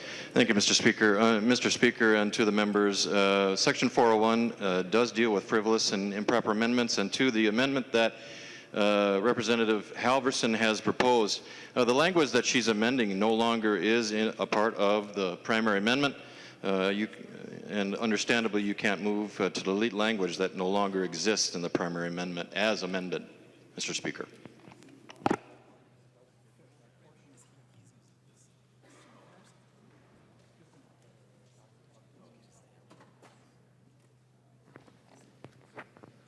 Mr. Speaker, advice.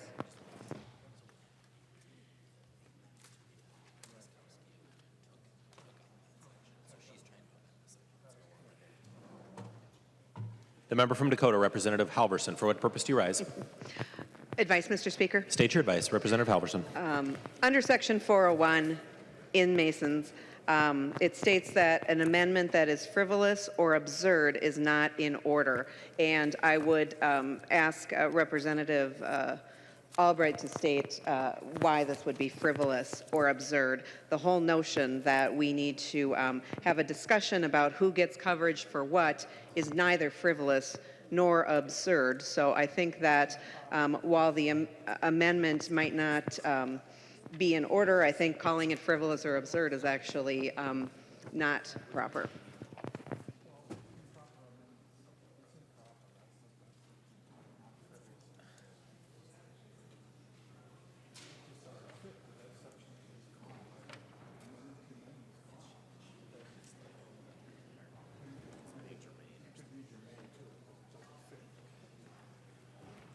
Any further advice?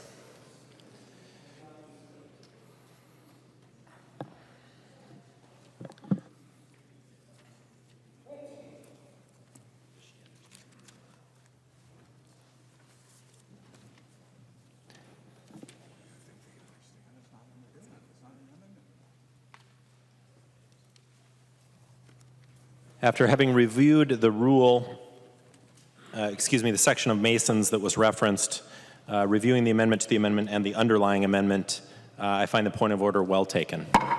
There is another amendment at the desk. The clerk will report the amendment. Halverson moves to amend the Drazkowski amendment to Senate File 1 as follows, and the amendment to the amendment is coded A19. I recognize the amendment author, the member from Dakota, Representative Halverson. Mr. Speaker, I'd like to withdraw this amendment.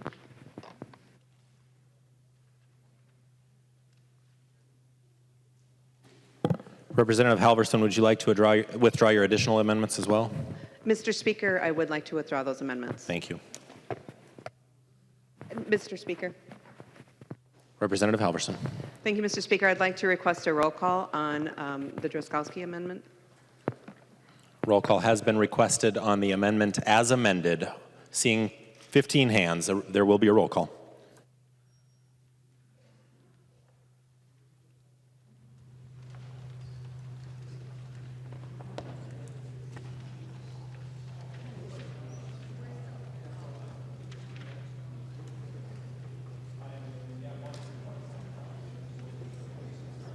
We are now on the amendment as amended. It's the Drazkowski amendment coded A2 as amended. Further discussion on the amendment as amended.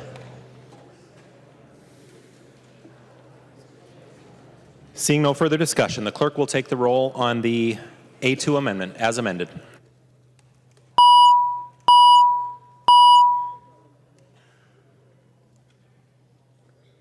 The House is under call, members. Please vote.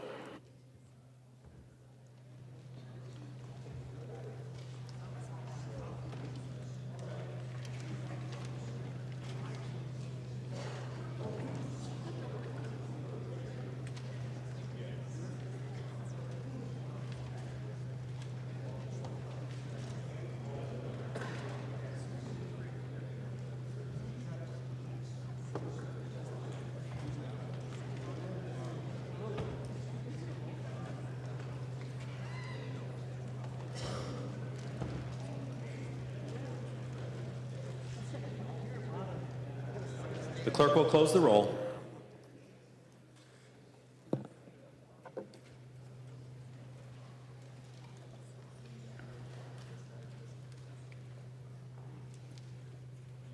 There being 71 ayes and 56 nays, the motion prevails and the amendment as amended is adopted. There is another amendment at the desk. The clerk will report the amendment.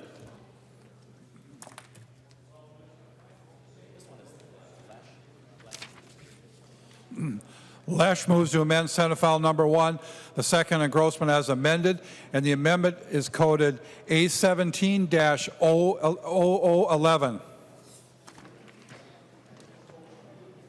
I recognize the member from Ramsey, Representative Lesh, to Thank you, introduce your Speaker. amendment. Members, this may be one of the most simple amendments or bills you vote on this year. It involves 2 words over 3 pages, and it changes the words non-public to public in each of those cases. And I'm going to tell you why. Does anyone here remember the Packard Commission? This is not a trick question. It's not a zinger. Like, you'll get a chance to reveal, like, if you're smart and remember this. Does anyone remember the Packard Commission? Anybody? Yeah, not the Green Bay Packers. No, the Packard, like the car. That's right, with some course. Okay, I know some of you remember, but you're not going to raise your hands because you think I'm going to zing you. I'm not.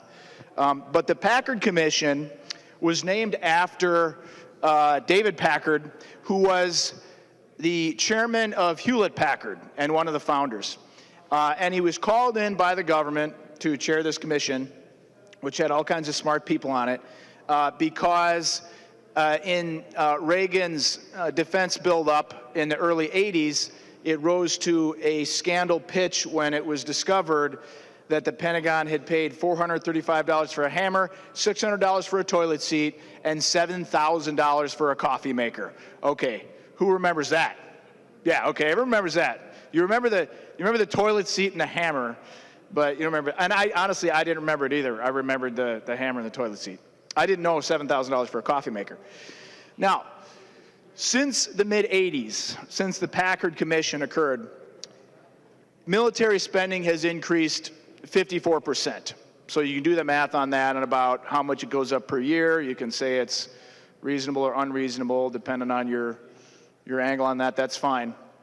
Does anyone know, so military spending 54% up since then. Does anyone know the equivalent percentage increase in healthcare spending since then, since the mid-'80s? Anybody? Bueller? Okay. 275%. Now, the reason that I'm bringing this up is because with a 54% increase in scandalous expenditures, we had an entire blue ribbon panel called by Reagan and chaired by the chairman of Hewlett-Packard to determine what is going wrong with these outrageous expenditures.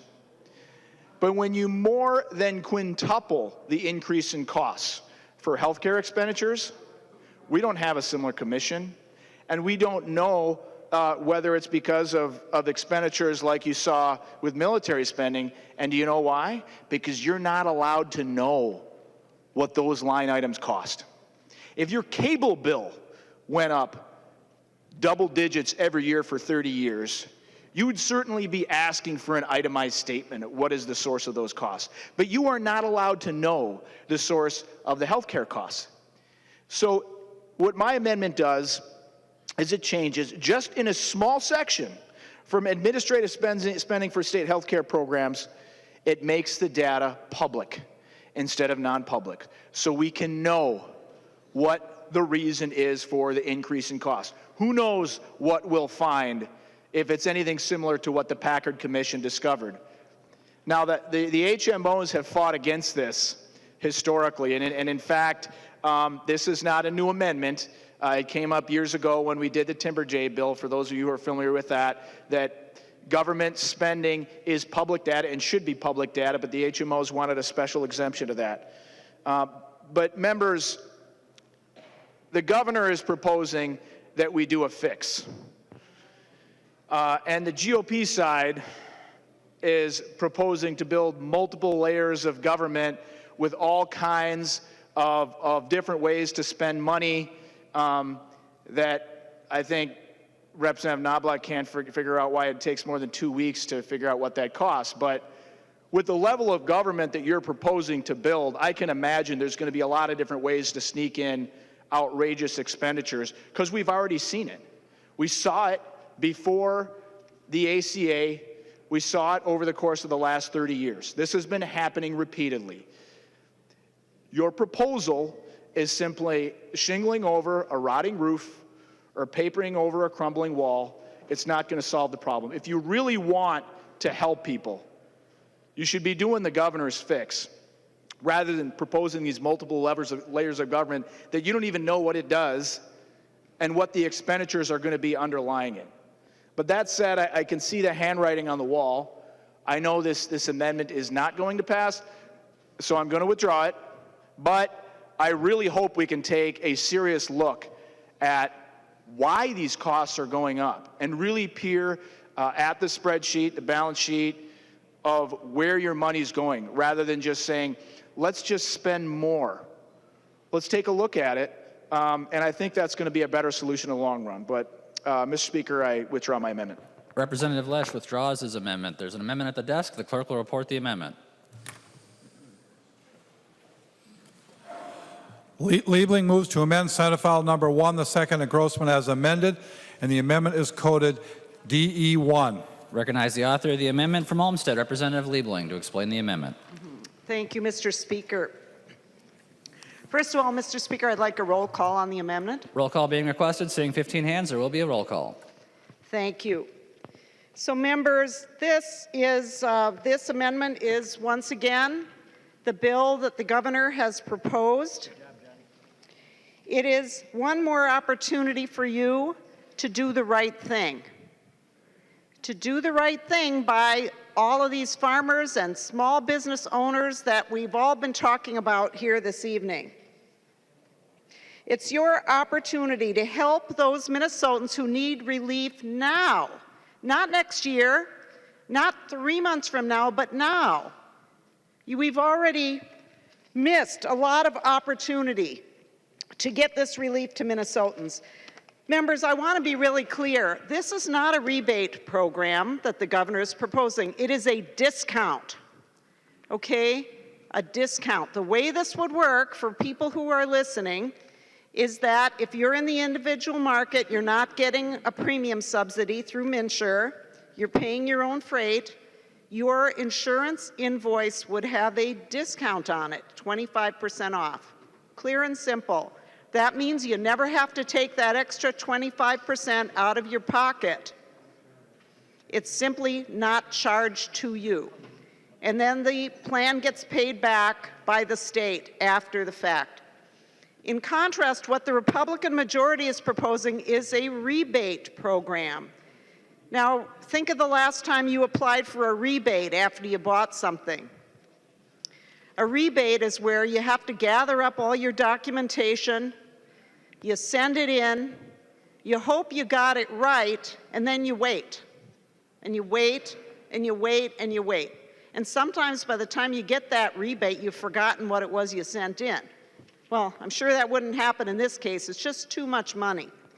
But that's what the Republican majority is proposing, a very complex process that requires building a whole bunch of bureaucracy, red tape, and worst of all, Minnesotans have to pay out of their pockets and then wait to get that 25% back. And it's very expensive. The difference here, the proposal the Republicans are making could cost in the neighborhood of $20 million. We don't even know. As compared to the much simpler and much less expensive proposal that is in the bill, in the amendment that is before you. So that's what we're talking about. People need a discount to buy insurance this year, 2017. Now, it's been about 85 days since the governor proposed this. If the Republican majority had acted, if Speaker Dowd had agreed with this and not kept adding on different requirements and more things he had to have for whatever reason, this could have been already going to Minnesotans, because it does take some time even for the health plans to get it going. It can't be done immediately. And the longer we wait, the worse it is. Now, the governor's plan does have a mechanism that people would get. It would be retroactive, so when they first get their first discount, they would have a discount that went all the way back to the beginning of the year, yes. In the meantime, by delaying, you are forcing Minnesotans to lay out more money out of their pockets. And maybe some people can do that. Maybe they can borrow against their 401k or whatever, but a lot of people just don't have that kind of cash. And even with the discount, it's still expensive. So what are we doing? Why are we doing this to our friends and neighbors and constituents? I don't understand why the Republican majority would rather build a complicated, bureaucratic process for just 1 year rather than give Minnesotans immediate or very quick relief from these very high premiums. And doing what the governor wants to do would not stop us from working seriously on reforms for the 2018 market. We can certainly do that. We could take these bills that we've been hearing about, take these amendments and actually hear them in committee and actually put together a bipartisan program to stabilize the market for 2018.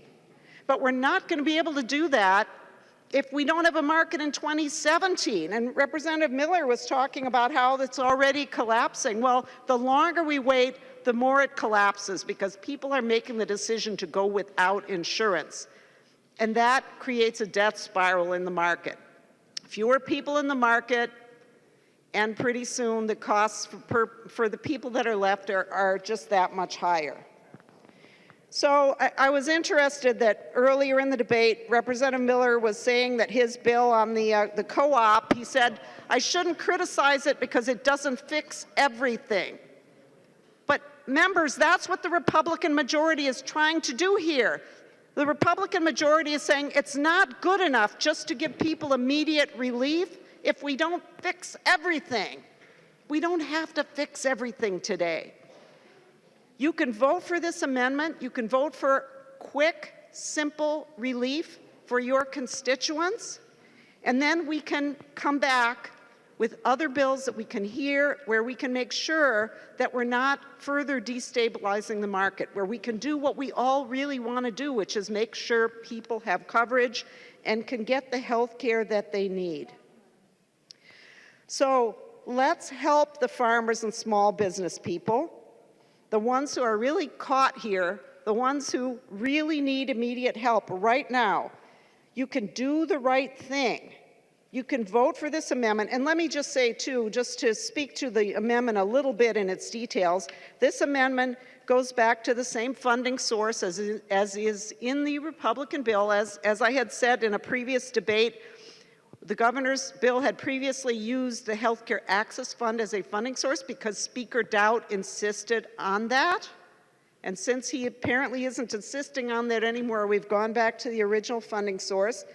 This amendment also has in it the transition of care coverage that is also in the Republican bill. And the reason for that is we all agree that makes a lot of sense. It's also a very urgent thing because it's for 2017 and it's for people who really need that help right now. So it cannot wait. And that will hopefully help some people with access with some of the terrible problems we've heard about mainly because of Blue Cross Blue Shield pulling out of the individual market. So this would allow those people to continue to get that care. It'll move quickly. It can be done. The governor would sign it, and this would give folks immediate relief.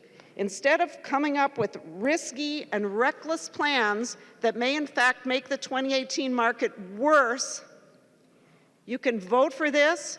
You can be saying to your constituents, let's get it done. Let's get the relief to people. Let's let them decide about buying their insurance before January 31st, the end of open enrollment. This is really urgent. People need to know that they're going to get this help so they can make decisions about what to buy and if they can afford to buy. So let's do the right thing, members. I hope that you will vote for this amendment. Thank you. Member from Carver, Representative Hoppe. Thank you, Mr. Speaker. Representative Liebling, thank you. Thank you for your passion on this issue. Thank you for bringing forward this amendment. As I keep saying, this is a work in progress. There are a lot of things that we can agree on. We're just trying to get to a point where we can get enough reform in the bill that satisfies the legislature and enough rebate quickly enough to satisfy the governor. I think we're working towards it, and I appreciate your offering this amendment. But members, at this time, I'm going to urge a no vote, and we will hopefully get this bill to conference committee and bring back a bill that we can all vote for. Thank you. The member from St. Louis, Representative Sandstead. Thank you, Mr. Speaker. I rise tonight to talk to what may be a potentially troubling trend that I see in this body. We're here tonight to speak specifically about relief to Minnesotans that are in desperate need right now. In doing so, I just want to tell a short story about steel workers from my district that experienced a similar situation last year. These were my neighbors, these are my friends that needed immediate relief for unemployment benefits.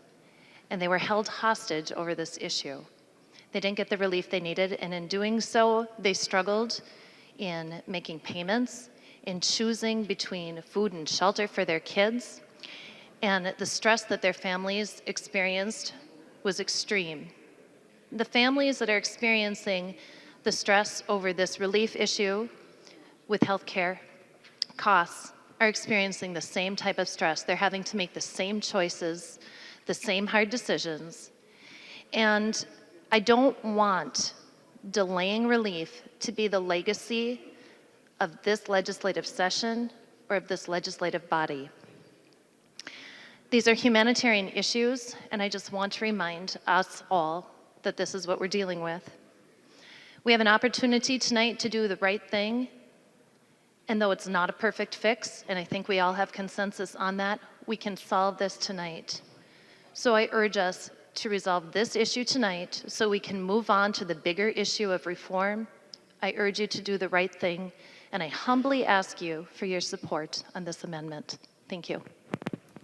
Seeing no further discussion, the clerk will take the roll on the amendment.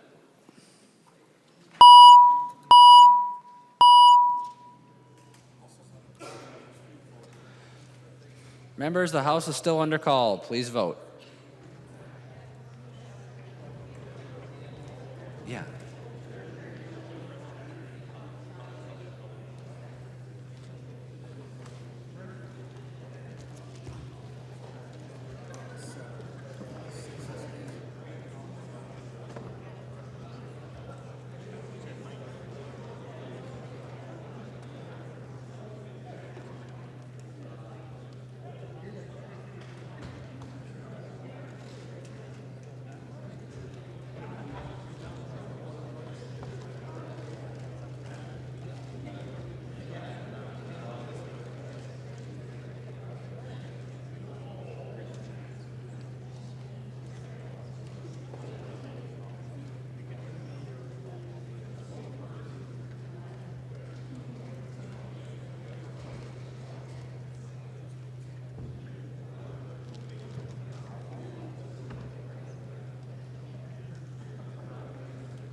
clerk will close the roll.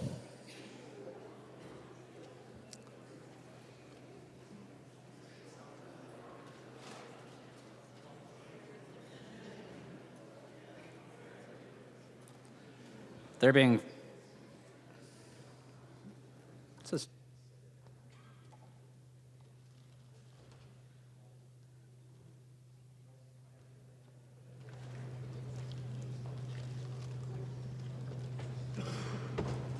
There being 58 ayes and 69 nays, the motion does not prevail. The amendment is not adopted. There being no further amendments to the desk, the clerk will give the bill its third reading. Third reading, Senate File Number 1, as amended. Third reading. Discussion to the bill. Member from Hennepin, Representative Hillstrom. Thank you, Mr. Speaker and members. Members, when this bill first came to the floor, I was not supporting it. I'm still not supporting it, but I was very concerned because in addition to not getting relief to Minnesotans right away, your bill created a situation where not only does it take longer to get the money, but the money that would be distributed would be taxed. So we heard testimony in committee that this would be considered income to the residents of Minnesota who would be receiving this. So not only will they be waiting for the money that they'd be getting here in Minnesota, but they'll be receiving less because it will be counted as income and it is taxed. Members, I was concerned about the amount of data that you're giving the agency in order to do the checks that are required to decide who's eligible and who's not eligible for assistance. Members, I still don't think that you have the data practices language correct, and I don't think that you protect Minnesotans' data. But then you made it worse when you adopted the Driscowski amendments. Members, now the pieces that will not be covered are all of the ones that you've already talked about, that you heard amendments being presented on. However, the part that wasn't talked about is mental health coverage, court-ordered mental health services, home care nursing, which is what is keeping our nursing home prices at least at bay by keeping people in their homes, and emergency services. So you can decide that you're not going to have, or your employer can decide that they're not going to cover these items, and who's going to pay. Ultimately, if you don't have coverage and you can't afford it, many people end up having the state pay in the end. So I think that what you're doing is you're creating a really reckless situation here in Minnesota. And I think that Minnesotans deserve relief immediately. They need the assistance. The Speaker himself said we had a crisis during the election cycle. A crisis, and I agree. But you are not dealing with this as if it's a crisis. There was no special session, and now here we are creating a bill that's going to go to conference that is not going to be signed. I urge members to vote no. There being no further discussion. Oh, the member from Fillmore, Representative Davids. Thank you, Mr. Speaker and members. My good friend Representative Hillstrom said some things that I don't think are quite correct. At this point, maybe you could correct me. If she'd yield. I've been wrong once before. I thought I was, but I really wasn't. If she'd yield. She'll yield. Representative Davids. Has the Department of Revenue issued a memo that those benefits would be taxable? Representative Hillstrom. Thank you, Mr. Speaker. There was testimony from the department saying that those would be not exempt under federal rules. Representative Davids. Well, I was at the same meeting. That's not quite what I heard. The Department of Revenue has not issued any memo or statement that that would be a taxable event. The IRS has not determined if it's taxable. There's a little memo out there from some Senate staffer that said it could be. Joel Michael from House Research said it would not be. I'll put up Joel Michael against any Senate staffer any day of the week. I'm going with Joel Michael. Further discussion to the bill.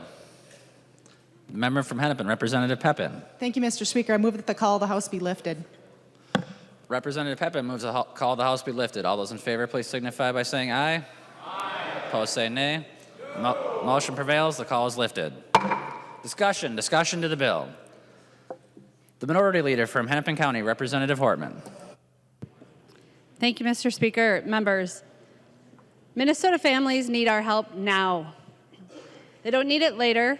They don't need it in 2018. They need it now. We have heard from countless Minnesotans who can't wait for relief. Many of them are counting on us to act before they make decisions on health care coverage for their families. We heard from Minnesotans like Sherry and Vince Sexton, who run the Irish Ridge Dairy in Millville. The dairy has been in their family since 1859. They're really struggling to hold on to that family dairy and to keep going. Last year, they paid $1,580 a month for health insurance. And this year, their deductible, their premium has increased to $2,200 a month with a $13,000 deductible. Vince is recovering from leukemia, and last year, Sherry was diagnosed with breast cancer. They're trying to make a decision right now about what to do with their family's finances. Tracy Loeffler and John Donaghy live in St. Paul with their 14-year-old son. Their premium has increased by 62%, and at $1,329 per month, that's more than their mortgage. On top of that, their deductible has increased from $4,000 to $13,100 for a deductible. Right now, they're paying for their premiums out of their savings account, but we all know they can't do that forever. There is a deal sitting on the table right now. And on behalf of Minnesotans out there who are wondering why the Republican Speaker can't just take the deal and get it done, I implore the Speaker to take the deal. Our job here is to help improve Minnesotans' lives when we can. There's no reason not to do that right now. There was actually no reason not to do that 85 days ago. On December 2nd, the Republican Speaker said he would not block relief right away for Minnesotans. Yet, here we are at the end of January, and no doubt, members, there are families who have already decided that they cannot afford to buy health insurance because they couldn't count on this relief. They waited all through November, all through December, and now all through January, and they had to make a call whether or not to buy insurance for their family or pay the penalty and not have insurance. There are families out there who have already committed to not having insurance because they simply can't afford to wait for us. And it's easy to think when we're down here that this is a game about Republicans getting an advantage or who's going to win the issue. But these are people's lives that we're talking about. Imagine the family who's already made the decision not to buy health insurance because we failed to act on this premium relief, who runs into a problem in next month, a car accident or a cancer diagnosis, and they don't have coverage, and they don't have coverage because of us. Because the Republican Speaker couldn't take a deal that's been on the table for 85 days. I know the Republican Speaker doesn't get along with our DFL governor, but there is no reason that a personality dispute should get in the way of helping Minnesotans who need help. There are 125,000 Minnesota families who are waiting for us to take action.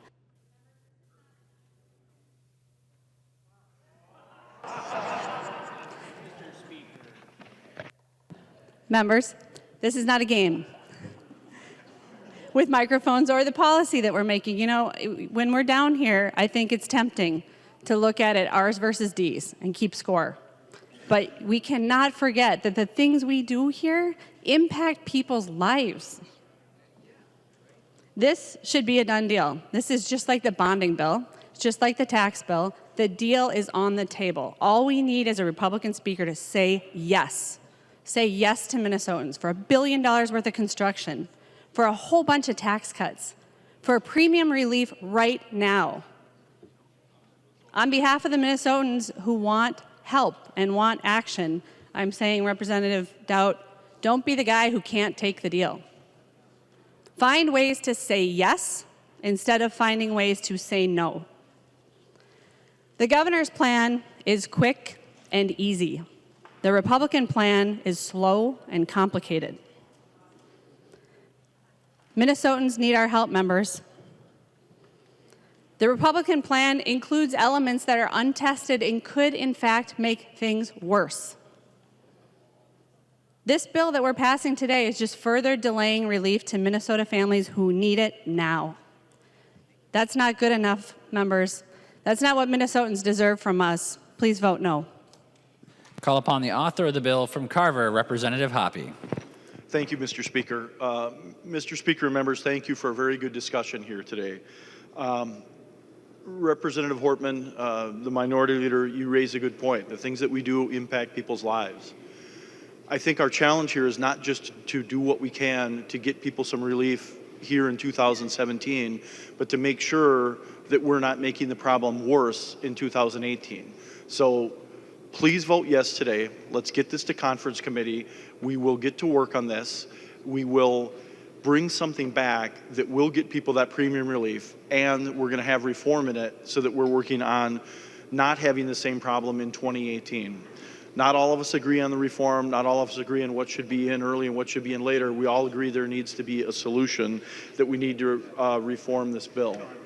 So 2 years from now, well, a year and a half from now, when we stand on this floor, sit on this floor, and people are giving retirement speeches, most of the people that give retirement speeches are going to talk about our great front desk staff, and they should, and they're going to talk about our great house staff, and they should. So we talk about that at the end in May next year, but here's what that really means. Here's what it means when you talk about our staff. We're sitting here at 6:30 on a Thursday night, so we have staff that are going to be working tomorrow afternoon on this project that are likely going to be here Saturday and Sunday working on this project with the Senate and with the administration. So let's remember that a year and a half from now when we all give up, when we get up and listen to those speeches when people are talking about all of the staff that work so hard from us. So speaking of staff, I just want to mention a couple of names, and I will probably mention these again next week when we bring back the bill from conference committee, because I don't think they can be mentioned too much. We had Randy Chung and Elizabeth Clark-Vist and Laurie Pompu and Pat McCormick from House Research that have put in I don't know how many hours on this, working for everybody on both sides of the aisle, trying to help us come up with these solutions. Our staff, Holly Iverson, Chelsea Whitman, Brian Cook, and John Reynolds. Not John? Okay. But everybody else has done a great job, and they put in a tremendous amount of hours, and I'll point this out again. We started working on this, House and Senate, Democrat and Republican, not knowing what was going to happen in the election, but knowing we had a problem in Minnesota. We need to get people premium relief, but we need to try to do what we can to get ready to solve the problem in 2018. When we get together tomorrow afternoon, the first thing we're going to be talking about, and maybe all we're going to be talking about all afternoon, is program integrity. However we get the people this money, at the end of the day, we need to make sure that we're giving it to Minnesotans and that we're verifying that it's Minnesotans, and we're going to work on that with the Senate and with the administration. So I will say it again, this is still a work in progress. We don't have a magic bullet that's going to solve things for 2018, but this will, we hope, and that's all we can do, is that we're getting things in place for whatever comes out of Washington from the new administration, that we can solve these problems and make it a better health insurance market for Minnesotans in 2018. We'll work on program integrity. We'll work on doing the right things. Please give us a chance. Vote green today. Send this to conference committee so we can work on it over the weekend and early in the week and get you back a product that we can all vote for and get it to the governor so he can sign. Thank you for your time today. Thank you for a great discussion, members on both sides of the aisle. Thank you. There being no further discussion, the clerk will take the roll.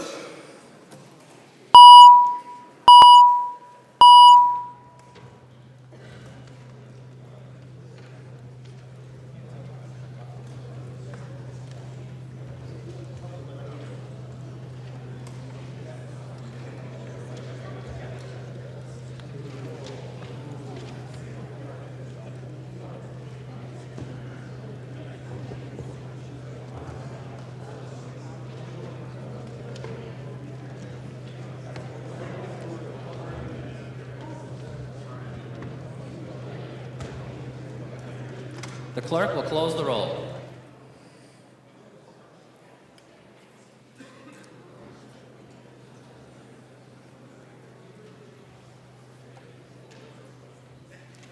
There being 73 ayes and 54 nays, the bill is passed as amended and its title agreed to.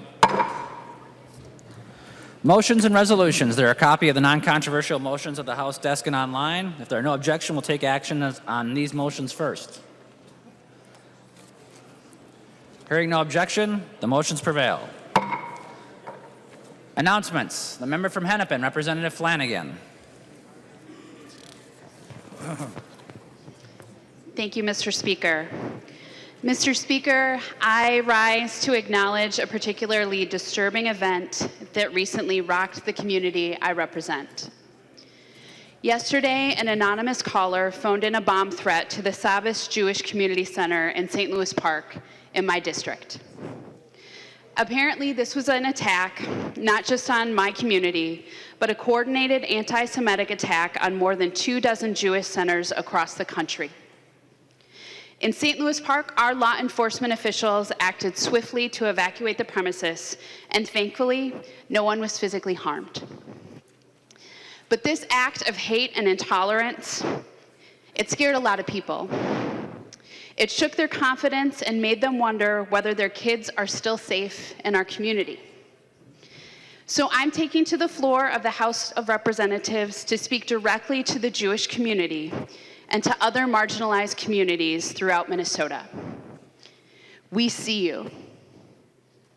We stand with you. And we won't rest until you feel safe calling Minnesota home. Thank you.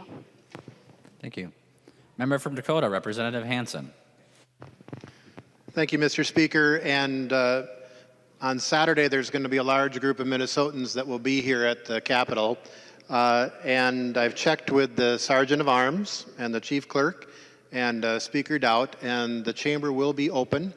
The Sergeant of Arms is going to send out an email about times where it'll be available. So if we have constituents, and it would be the normal process where we as members may be able to bring constituents onto the floor on Saturday. So I think look for the email. It'll be coming out later today. Announcements. Member from Hennepin, Representative Loon. Thank you, Mr. Speaker and colleagues. I just wanted to give a little update for those of you that hadn't heard. Our colleague Anna Wells, who was due to have twins, she did have 2 healthy babies last Thursday. Little Solomon and little Shalom are doing well, as is Mom in their home. So I want to thank you all who you contributed very generously to the baby shower that Representative Lomer and I put together quickly for her. And I know she's very appreciative, and I'm sure she has her hands full, but everybody's healthy and doing well. So I just want to let you know. Member from Sherburne, Representative Knobloch. Thank you, Mr. Speaker. Members, the Ways and Means Committee will meet at 10:15 a.m. Monday morning, room 200, to take up 2 bills. Member from St. Louis, Representative Metza. Thank you, Mr. Speaker. I know last year, members, we had a little knockdown, drag-out fight on some unemployment extension benefits. We sorted it out. I'm hoping we can work things out a little quicker this year as we're going through the process, but wanted to thank everyone in the body today, because one of the last missing pieces was 200 workers going back to work at Keewatin Taconite, and some of the bills that we worked on with overwhelming bipartisan support, including my friends from the environmental community here, as well as my colleagues across the aisle, the sulfate standard bill, allowing KETAC to open the doors again. 200 people are going back to work and are already there now, and we're expecting that they'll be up in full swing right around March 1st. So thank you all for that, and I'll probably see you on the road north, a few of you. Announcements. Representative Pepin. Thank you, Mr. Speaker and members. I move that when the House adjourns today, it adjourns until 3:30 p.m. Monday, January 23rd, 2017. Representative Pepin moves that when the House adjourn today, it adjourn until 3:30 p.m. Monday, January 23rd, 2017. All those in favor, please signify by saying aye. Aye. Opposed, say nay. The motion prevails. Representative Pepin. I move that the House do now adjourn. Representative Pepin moves that the House do now adjourn. All those in favor, please signify by saying aye. Aye. Opposed, say nay. The motion prevails. The House stands adjourned until 3:30 p.m. Monday, January 23rd, 2017.